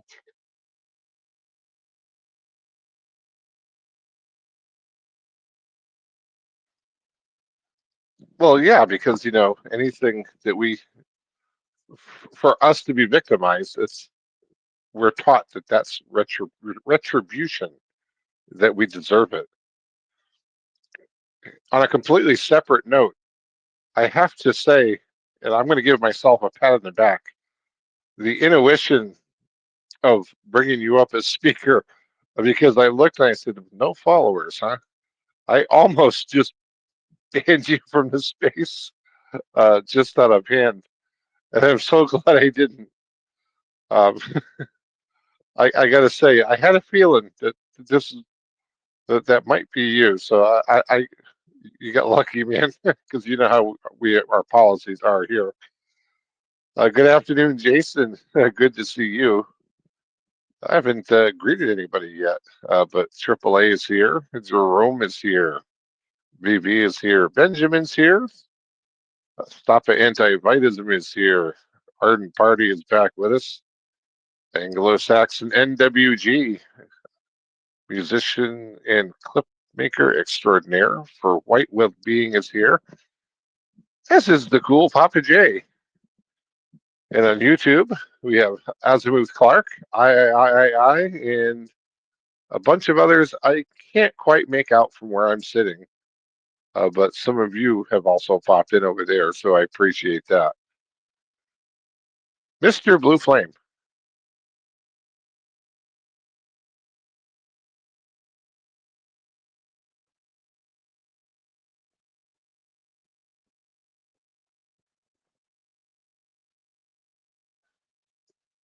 Still muted.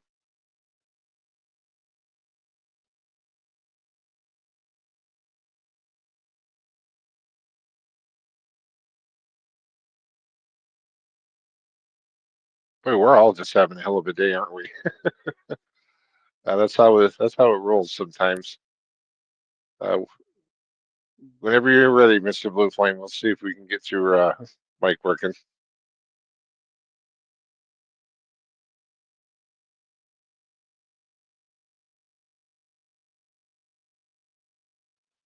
I'll give you a minute to get it sorted out.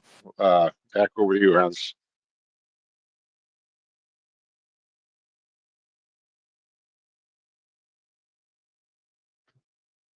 Um,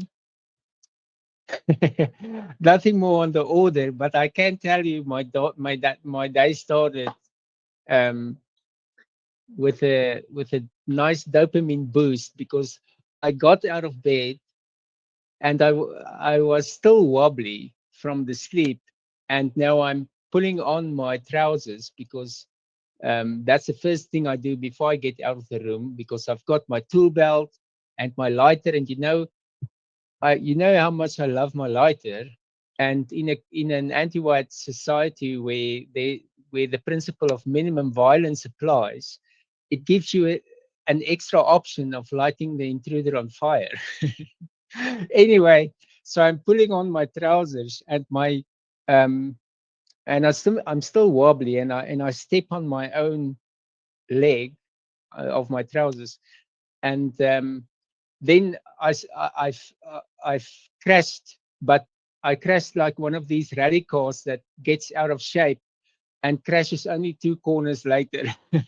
Hop around, smash down, luckily on my let's say meaty thigh, so I wasn't injured, which is why I laughed, because it was so funny. I manifested the goofy white male in every anti-white movie.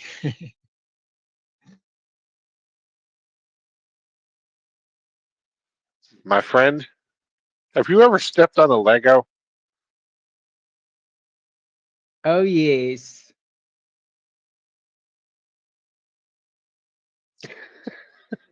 That'll get you hopping, I promise. My oldest was very fond of leaving Legos all around the bed, our bed. She would come in and play in our room sometimes, and she would pick up all but maybe one or two pieces, which of course I would find, in the middle of the night, get up to go take care of business, and yeah, stepping on one of those things will have you hopping and jumping and flopping around real quick. Mr. Blue Flame, are you back with us?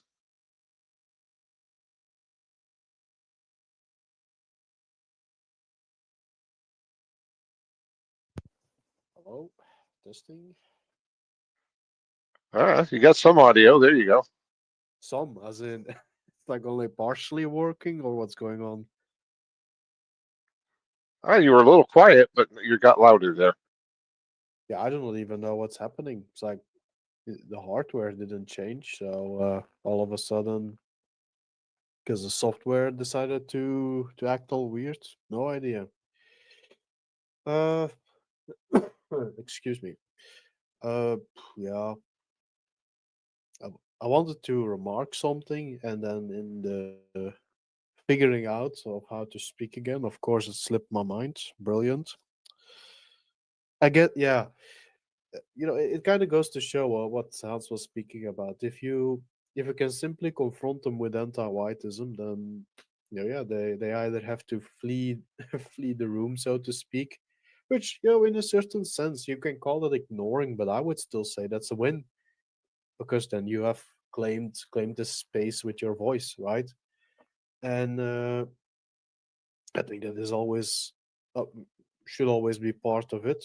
I would argue with that is like do it in front of an audience, do it in front of two or three more people who might see that happening. And then they will feel emboldened if they are good people to try it too. And if they want to humor, if they want to humor you, I mean, at the end of the day, uh, yeah, what are they going to say? You're too white for their tastes? You simply reply as like, no, you are too anti-white for my tastes. Because the thing that I have always noticed about anti-whites in a certain sense is that they need our approval in a certain way. They need our surrender, which can only come through our permittance, right? If we simply stop, it couldn't be more simple, right?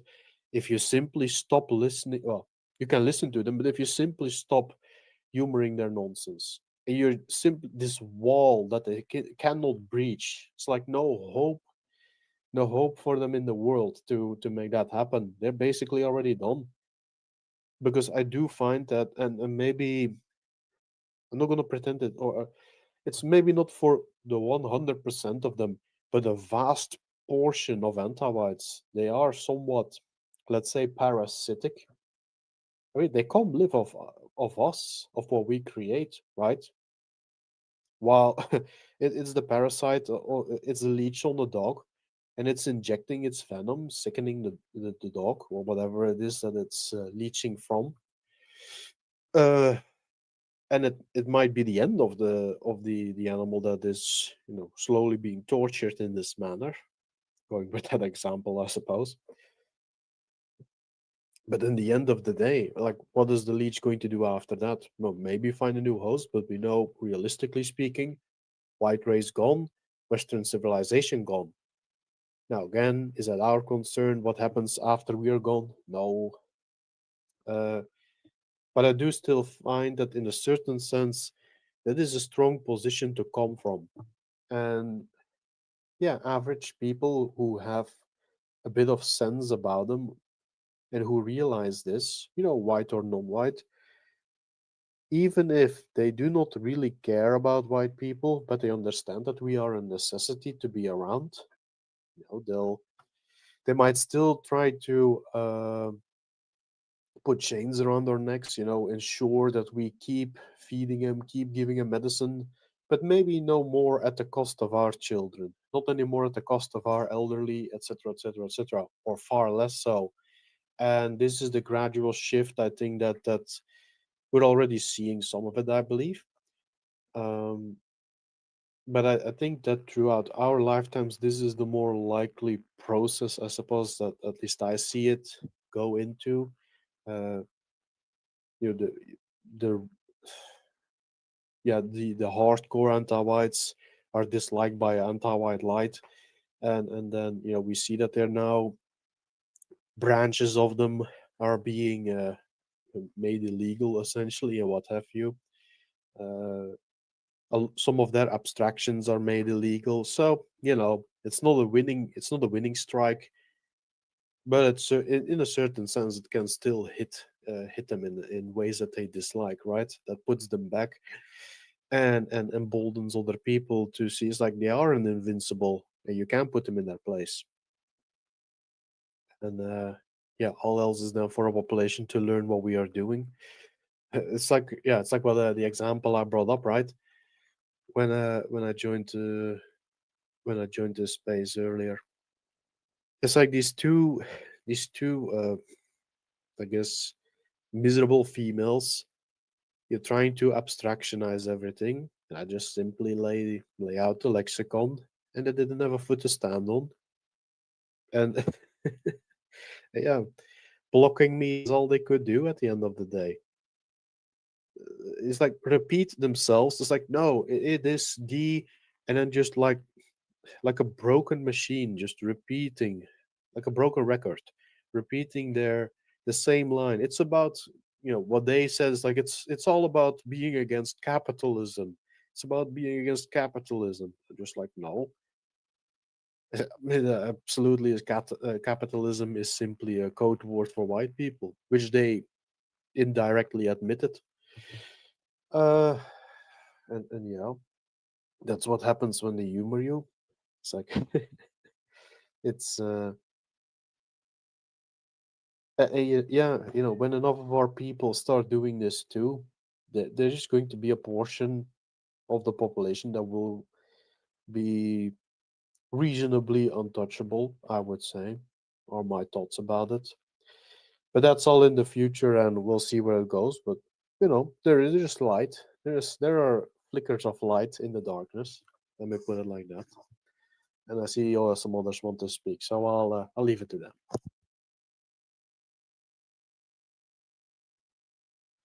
Robert. Yeah, I just want to say goodnight. I have to go, and thank you guys for every day just getting to come here and talk with yous and work for the white well-being together.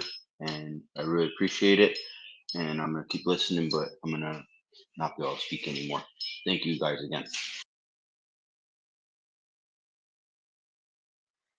I thank you very much for coming, man.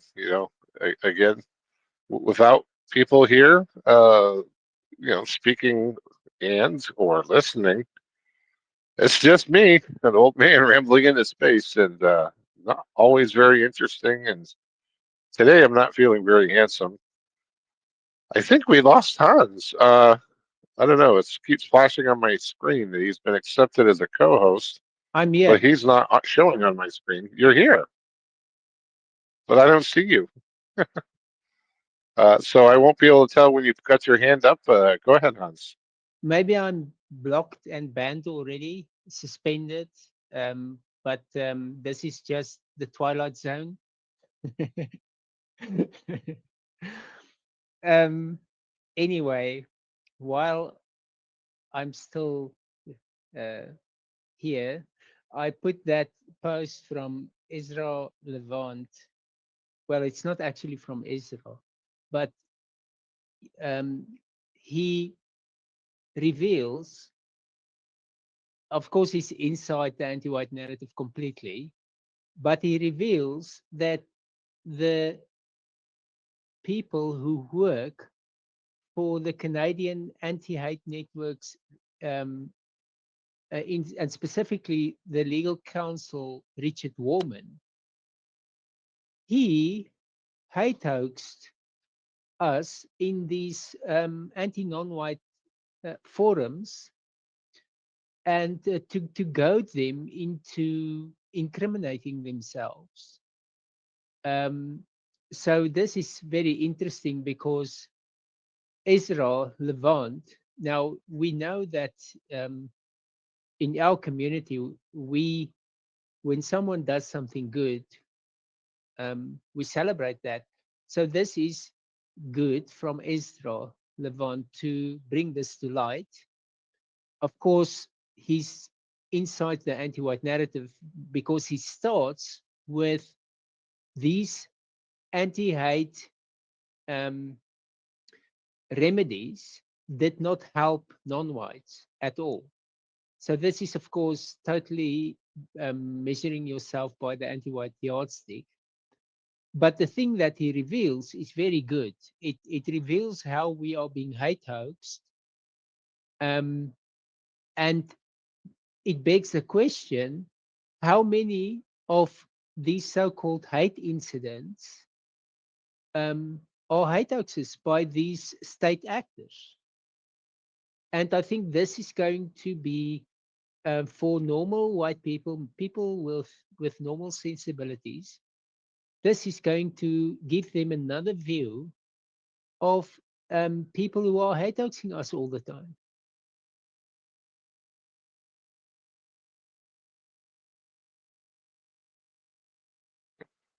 I've said many times, Hans, that I think half the anti-non-white accounts on X are really hate hoaxers. So that, to be honest, I did see that. I think you had reposted that yesterday or something. Right, but I know I saw that. It didn't surprise me at all, which is both kind of alarming and very sad. Mr. Jason, I did send you a mic. I don't know if you have time to speak, if you'd like to speak, or if you'll be able to speak with the way X is being quite troublesome today. My screen is jumping and going and doing all sorts of crazy things. But you're certainly more than welcome to speak if you'd like. Mr. Blue Flame.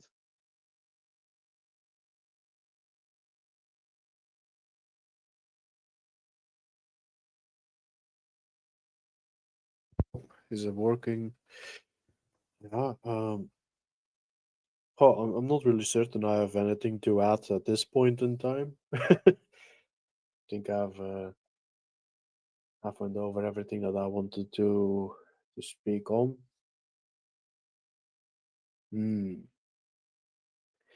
Do you have like something in mind to bring up?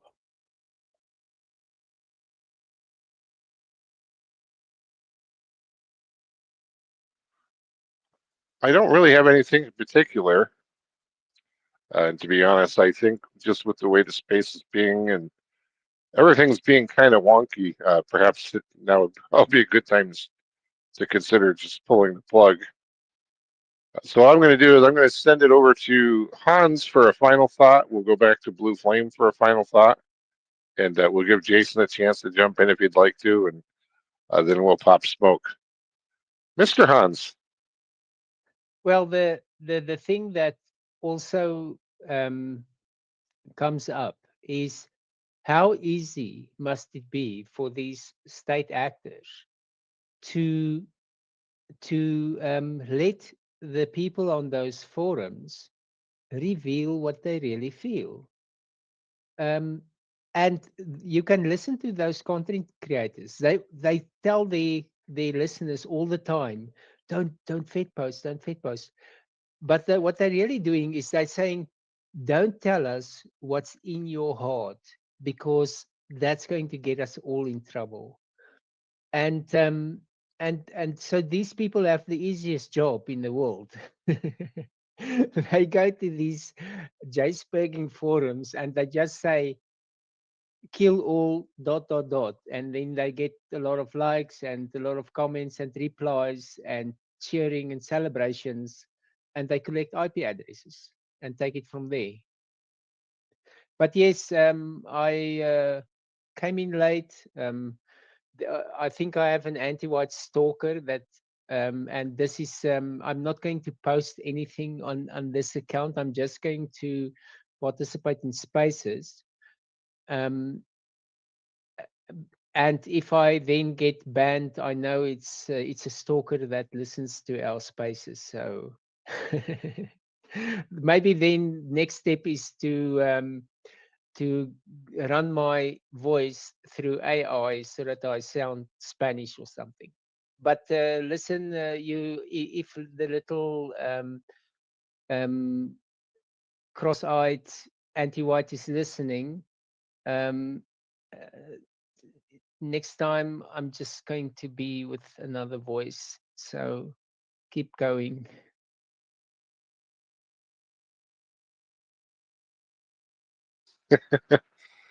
Yeah, we'll talk in the shade tree chat about a strategy for going forward. Mr. Blue Flame, my brother, your final thoughts.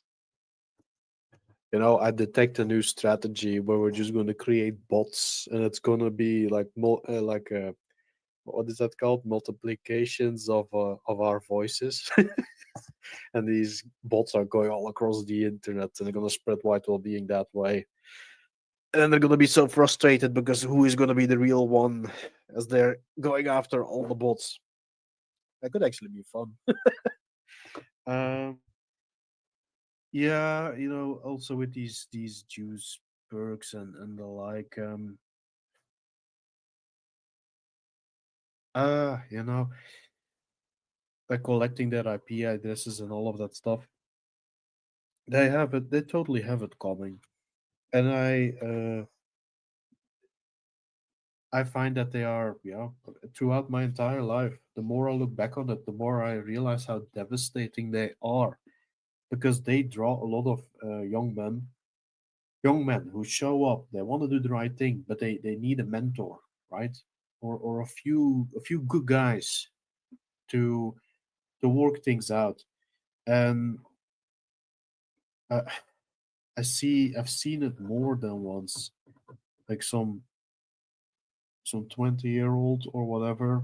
He shows up on the scene and he's looking around, and you simply have these, what would you call them, crocodiles in human form or what have you, these these despicable creatures who fancy themselves as some sort of sergeant or general or what have you, uh, putting in these young minds all sorts of ideas that will have them ruin their own lives.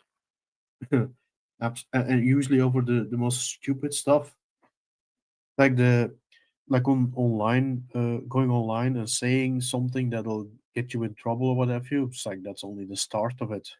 uh, and what do they all have in common, these types who do this sort of thing? They'll be the last you'll see doing anything of the sort themselves, and they don't need to be agents in particular, just these miserable old uh hyenas basically, who in their own way are preying on our young. They have no control over their lives. They're deeply miserable. They more than likely hate themselves most of all. Their scapegoat is this or that race or what have you, of non-whites. And it's like, hey, white kid, you've been trampled on all your life. You barely know yourself. Let me give you an identity. That sort of thing. That they are going to tell these young men where to put their spry bodies, if you will, their energy. They're quick, but I guess often intemperate, and what's the other word I'm looking for? Impulsive, impulsive, ready to go, but not knowing where to go, not knowing to pace themselves proper, and just toss their lives away, simply like that. And then, I've said it before. When it comes to these juice perks who encourage all sorts of stupid behavior, the point that I will keep making in those circles, like casually, not directly at anyone, but enough for people to see, is that's like, there's gonna be guys here gonna end up behind bars, and one day they're gonna come out and they're gonna want to find out who the guy was that put them up to the stupid thing they did, which ended up ruining their lives in so many ways. And yeah, they're gonna come knock on the door one day, because I'm fairly certain that has happened more than once. Um, and it holds these types off too when they hear that. It's like, oh yeah, there might be consequences to their actions. So just got to just flip that in there somewhere. I would say. Uh, as far as anything else goes, I mean, the obvious still stands is that um, we can actually. There's maybe one small point. I have been following a guy who is pretty knowledgeable in many fields, and I see that because of his knowledge, because of yeah, his expertise, even in certain fields, the anti-whites have gotten their eye on him, and now they're showing up on his doorstep And it's the whole, oh, my friend, let me tell you what the world is like, and kind of leaving him a little bit, uh, like buttering him up, that sort of thing. And it's not always working, but it's working enough, I'm afraid. And seeing, yet another man who can do so much good, who wants to do the right thing. It's just a matter of he needs to learn he needs to learn about vital being and anti-whiteism so he can ingrain that within him and act on that. And instead he gets to hear about how it's the communists, it's the capitalists, it's this, it's that, and just their heads filled, or his head filled with all sorts of pointless abstractionist garbage. And I'm gonna try to get in the way of that to the best of my ability. But it is, yeah, it's clear that in this manner, in general, we lose so much talent just based on that. So much, like hundreds, if not thousands, of men, I believe, or young men who would mature into absolute tanks, absolute behemoths, that would do right for our own, which is their intention anyways. That's why these youths tend to show up. There aren't that many in them that they don't have an evil bone in their body, but they get trained to behave that way. And yeah, that's that's what we are for, to get in the way of that, I suppose. Is there anything else worth mentioning before closing off? I No. You know what? I think it's been good. I appreciate the space and the time. And yeah, talk to you all soon. And hopefully next time we'll have a few less bugs. All right. Bye for now, guys and girls.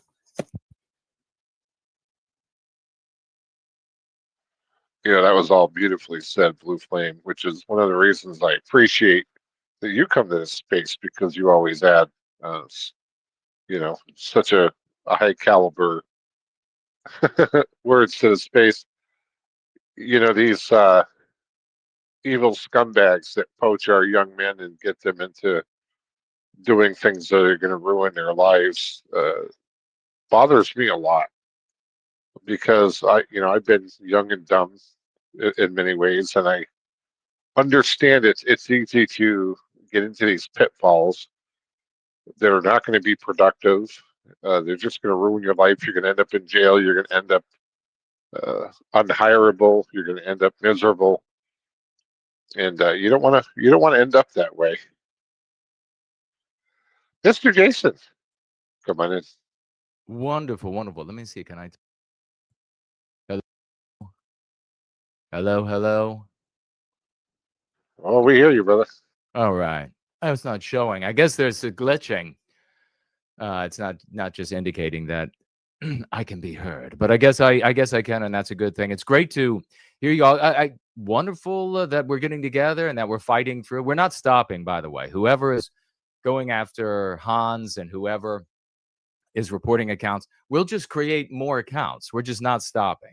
So you're not going to be able to run us off, whether you are one of these anti-white, what was his name, Warman or Warburg or Warman or something like that, from the story that Hans shared there. And it's not a new story. In fact, it's a really old story. Anti-white Jews. I remember this years ago. There was this, and I wish I could recall his name off the top of my head right now. It was a Jewish guy, anti-white Jewish guy, a young man. He might have been like 17, 18, 19 years of age. Maybe as I talk about it, it will bring it to mind.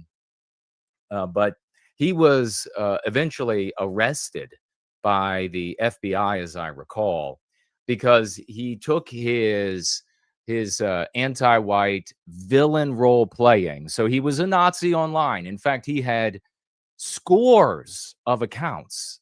He was some sort of like savant.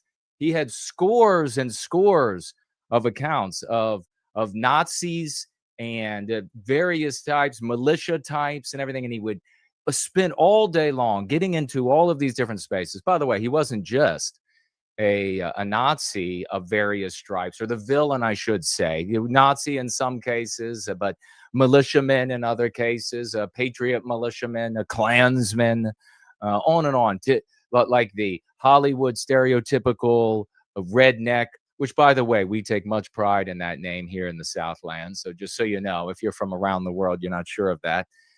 Some places used as a slur, but he was all of these things, and he was various types of Arab extremists online. It was unbelievable when they finally hashed it all out and saw the number of accounts that he was playing almost on a daily basis, getting into greed, made it like his life. He was actually kind of a big, oafish, fatty kind of a guy, all dirty, strangled, raggy hair.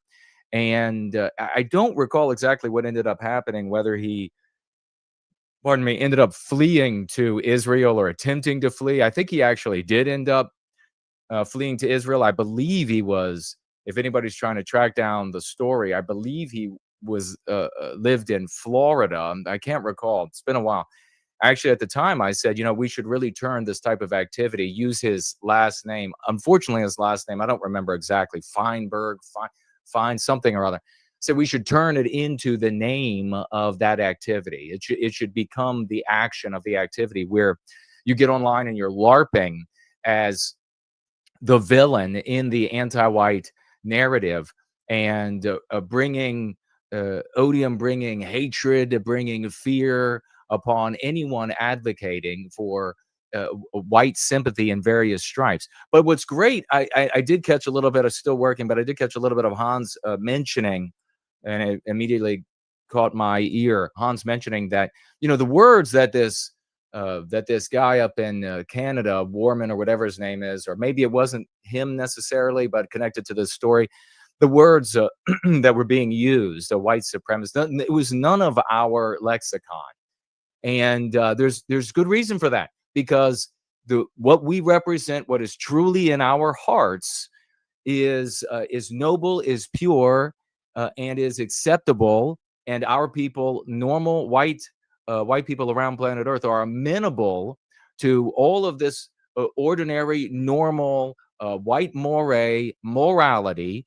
And so you can't go into a space and say that you want to protect white children, you're for white well-being, and you want to arrest the victimization of our people without harming anybody else, and then tack on to that you're going to kill all the Jews.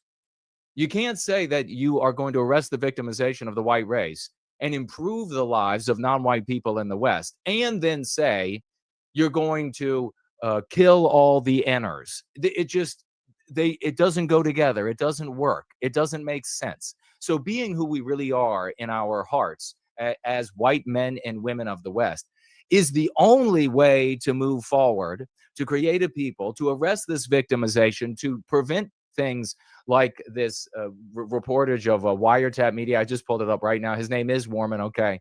And the Canadian Human Rights Commission and the guys out there on both sides of this spectrum. Here's another thing to mention, though, if you just set that aside. And we talked about this a couple of weeks ago, and it's so important to reiterate endlessly. When you have a people, when you have an ideology, you have a software program within the wetware, the hardware that is the human animal.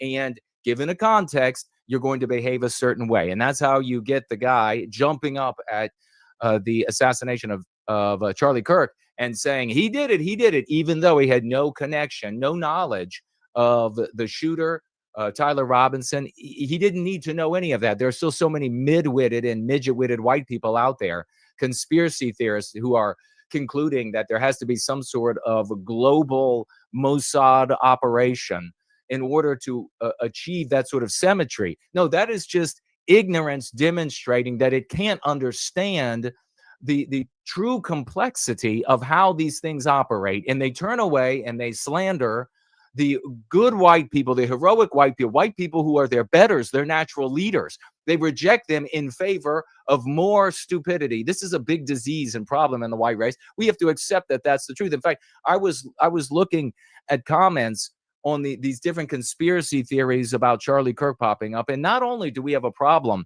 of midwittery and midget wittery leading the defense of Western kind against our victimization, but you also literally have broken minds. I mean, so many of these people are not just a midwit or a midget wit, but their minds are broken. Their mind, and you can see it in the construction of their ideas, their sentences, as they share their thoughts. These are broken people. They should, and they vote. They should, not only should they not vote, they should not be allowed to inform the conversation whatsoever. There should be pristine places where they're not allowed to share their views. I mean, there are literally just broken white people that are too dumb, and the purpose of their life is just to serve those. I mean, and I mean this fully, organically, naturally. They're not meant to lead. They're meant to obey their betters. They're meant to obey the smarter members of Western kind who have produced results, who consistently produce results. So I got to say, to any of the garbage,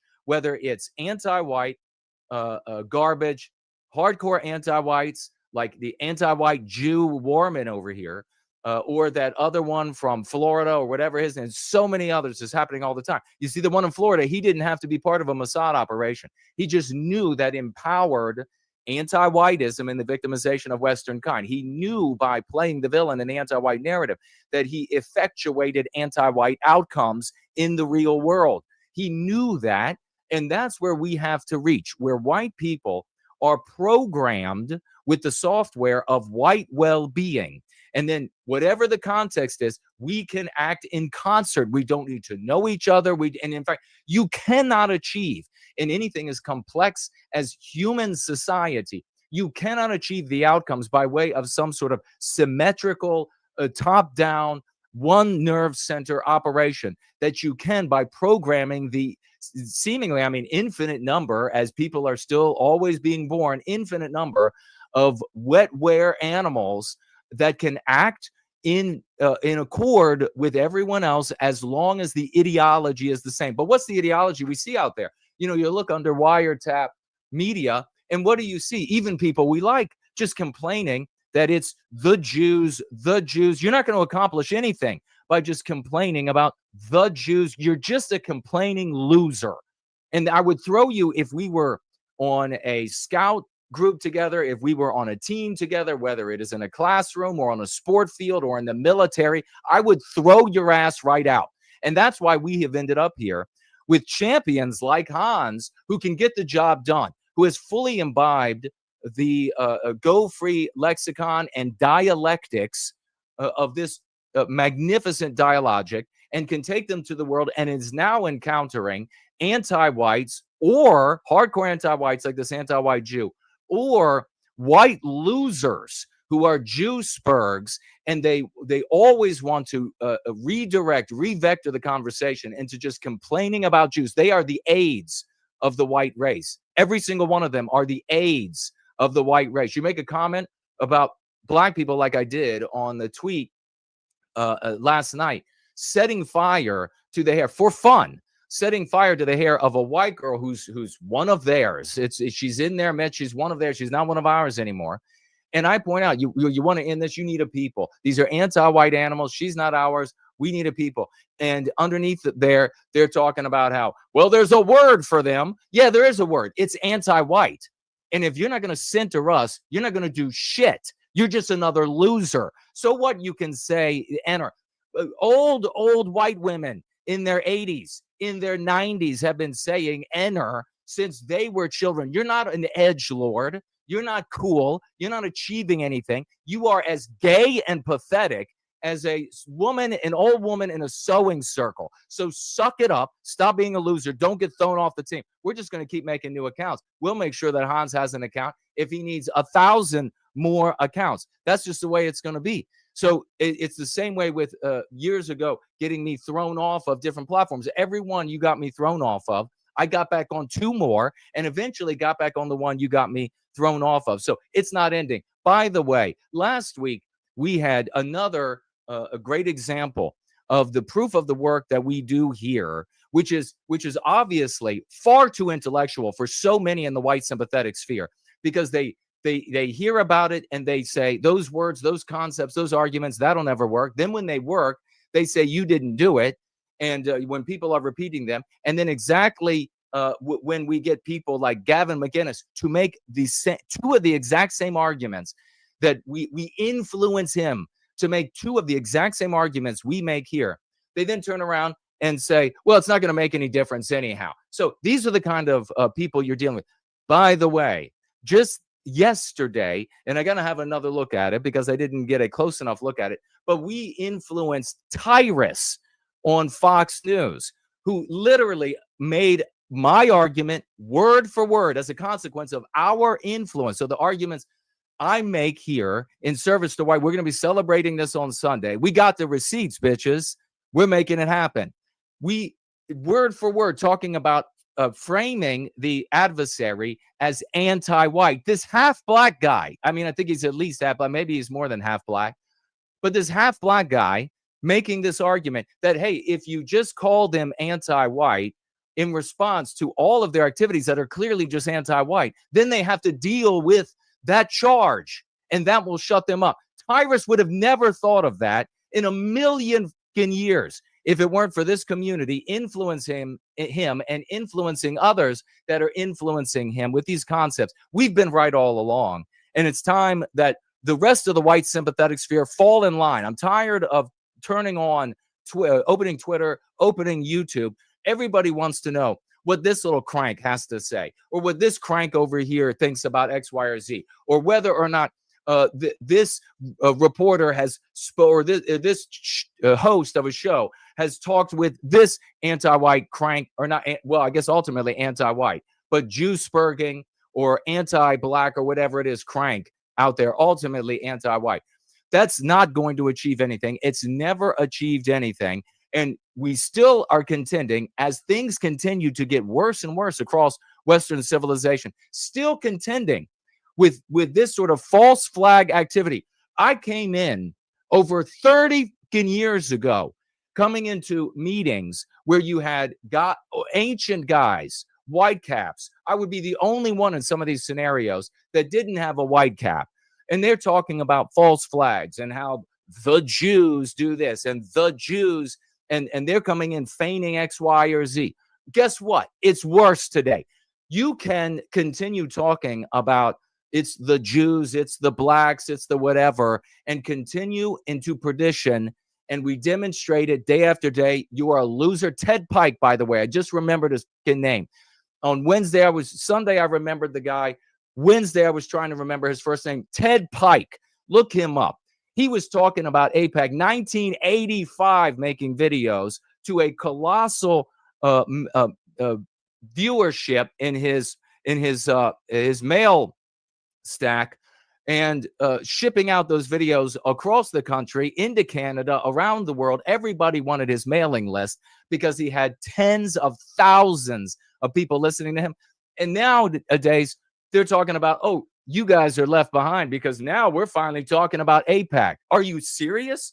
Miss Scheimer and Walt talked about AIPAC in a acceptable system accepted on the New York Times bestselling list, a treatise on the effect and influence that entity and other entities have in Western civilization. It's no change, except that if there's any change, and there's been a lot of it, it's been in the negative. No positive change.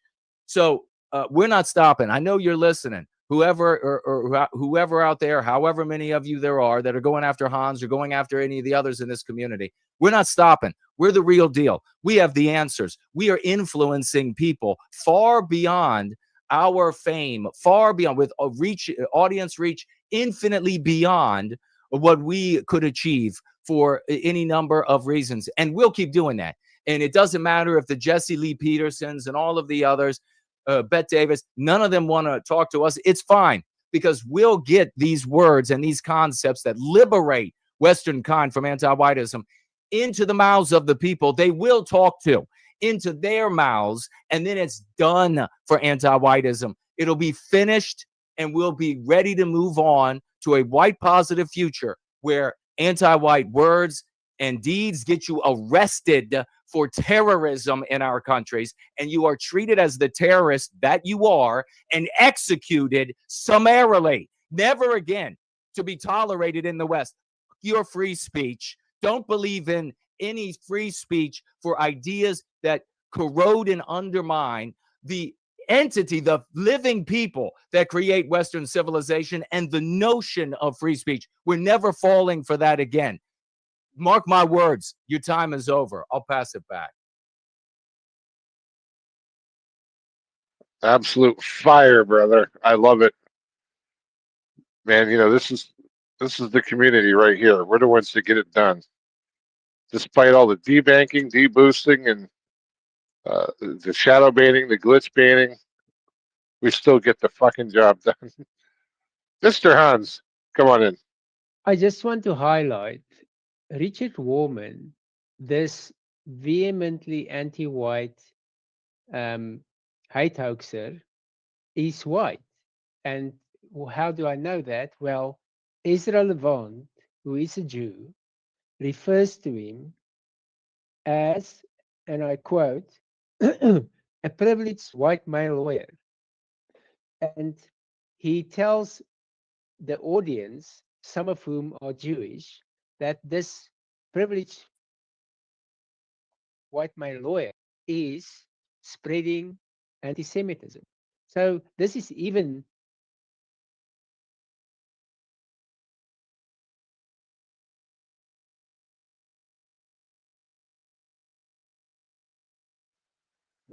I think you dropped out, Hans.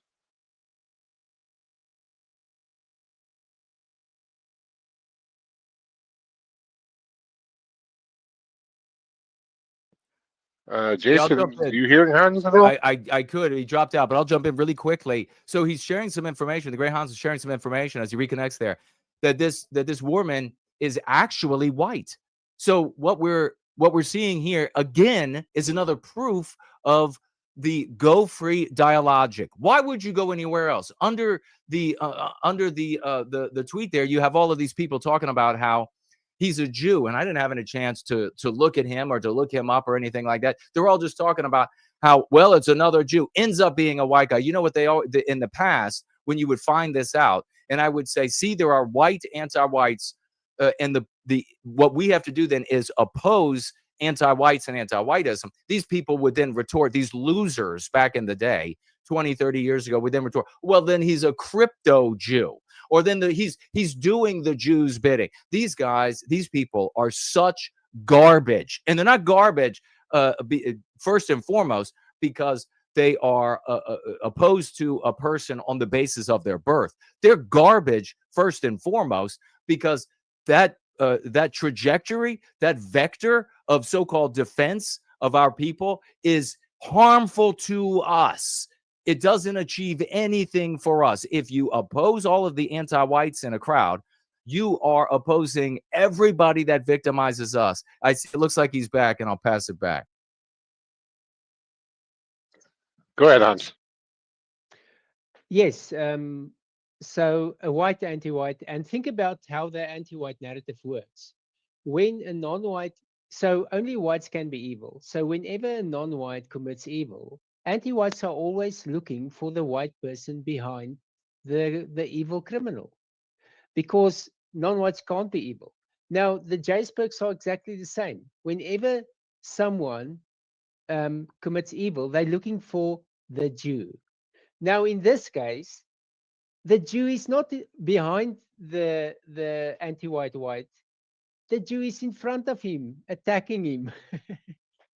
So total detonation of the anti-Jew narrative. You love to see it. Mr. Hans, I'll get a final thought from you. I'll get one from Jason, and then we'll pop smoke. Well, things are still working. Yes, it turns out the PC is not the ideal environment for spaces. So I'll probably clean out one of my devices, and hopefully it's not device locked. So we'll see what happens tomorrow. Alrighty, brother. Sounds good. Keep me in the loop.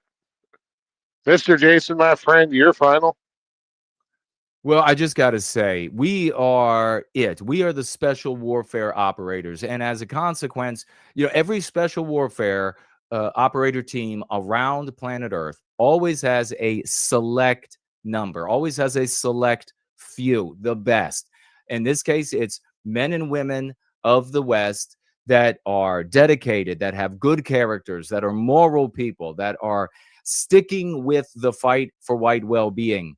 You can have these other audiences, just like you can have the regular general infantry, for example, and there can be magnificent people in there. And generally speaking, there can be wonderful people, and they didn't get the opportunity to take the tests of can they make it into special warfare. But largely, when you look at the general mass of the military or the general anything, you find midwittery. And so you get in people who are not dedicated, people who just want to complain, people who just want to scapegoat so that they can offload the responsibility to being somebody, to doing something in the world. And there are far, far more people like that in the world, and certainly far, far more people like that in the white race than there are people like we have right here. The great immoral crime is that you look elsewhere and people give great credit to, for example, the Green Berets. People give great credit to the Navy SEALs. People give great credit to the Force Recon because they can achieve these feats far beyond their number, far beyond things that the general infantry, the general run in the military just simply can't achieve. There's no way they can do it. They're not competent enough. They're not smart enough. They're not brave enough. They're not tenacious enough. This is the reality of the human animal, the human condition. In those cases, they get acknowledged at least, and they're respected everywhere they go. Regrettably, here in the white sympathetic sphere, the real doers, the real movers, the real shakers, the people who are changing the language with a formula that works in every Western country, irrespective of the language that's being spoken there, we don't get the credit. We don't get the respect. In fact, we get slanders. So that means we are even better than the Navy SEALs. We are even better because when you do something without any respect, without any praise, it means you are a really special kind of person. And make no mistake, the good Lord, in whatever iteration you want to imagine, the good Lord knows who you are. The good Lord knows what you're doing, and you will be rewarded in this life and the after for this heroism. Make no mistake, the good Lord also is not this pussified person that you can find in the Christian church. The Knights Templar did not worship no pussified a God of Christianity. He was a ruthless God. He is a cunning God. He is a God that punishes the ne'er-do-wells. He is a God that undermines and victimizes and gives disease to those who undermine his champions. And we are the champions that represent that God, that creator, and one of his glorious creations, Western kind. So make no mistake, while we might not be getting the respect, while we might be even getting muted and our tongues cut out of our mouths by the losers who are supposed to be allies in the work that we are doing, the good Lord will make sure that you get what you deserve, and they, my friends, they will get what they deserve in spades. Pass it back. Great to be here with everybody. Big salutes to all of you. Amen to all that, brother. Yeah, we the White Berets, the Navy SEAL NWGs. We're going to get it done, my brother. I promise you. I see it happening. We're going to pull this plug here. Well, things are still working. So, with that, this has been the Friday edition, a very strange edition indeed, of the Shade Tree White Wellbeing NWG Space. We meet here daily at 2 p.m. Eastern Standard Time. That's 2 p.m. Eastern Standard Time here on X. We practice the Go Free lexicon and concepts as developed by my friend Jason Kuna, Mr. No White Guilt himself. You can find him here on X as at No White Guilt NWG. Elsewhere, it's simply No White Guilt. and on the web at nowhiteguilt.org. I want to thank each and every one of the speakers and all of you who showed up to listen to this shit show today. Y'all make this space possible by bringing your diverse skill sets, experience, and intelligence here for all of us to share. Without all of your participation, whether as speakers or listeners, it would just be me, a grumpy old man rambling into space, even though I'm interesting and handsome. Thanks again. I truly appreciate y'all. Enjoy the rest of your day or evening. And I want you to know that I genuinely love y'all. And I hope to see you all again tomorrow under the shade tree where we continue to go free. Bye bye.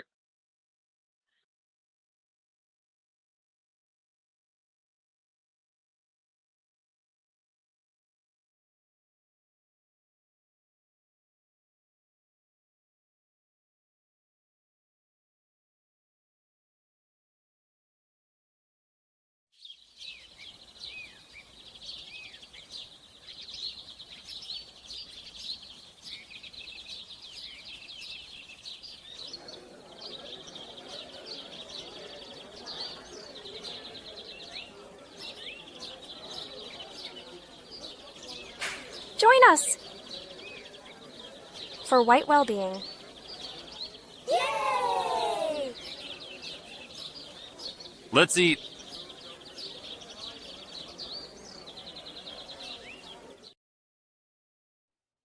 Our children are priceless, and we would do anything to protect them. So why aren't you using Go Free to protect them from the most harmful ideas? Decades in the making, Go Free is a simple yet brilliant practice designed to free us from destructive socio-political ideas. As words are the tools with which we think, Go Free promotes precise, simple, and targeted language to counteract psychological warfare. When you go free of the system's control over your word choice, you liberate your thinking. As you grow, you can empower others. And the most important thing you can do is inoculate our children against the ideas that are meant to harm them.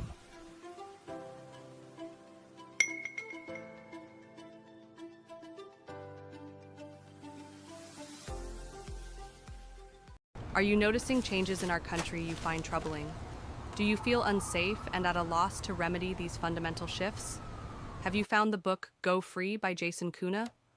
The Go Free method provides excellent meme curatives and specific language skills to overcome the anti-white psychological warfare being waged against us across the West. Go Free, a guide to aligning with the archetype of Western kind by Jason Kuna, available on Amazon.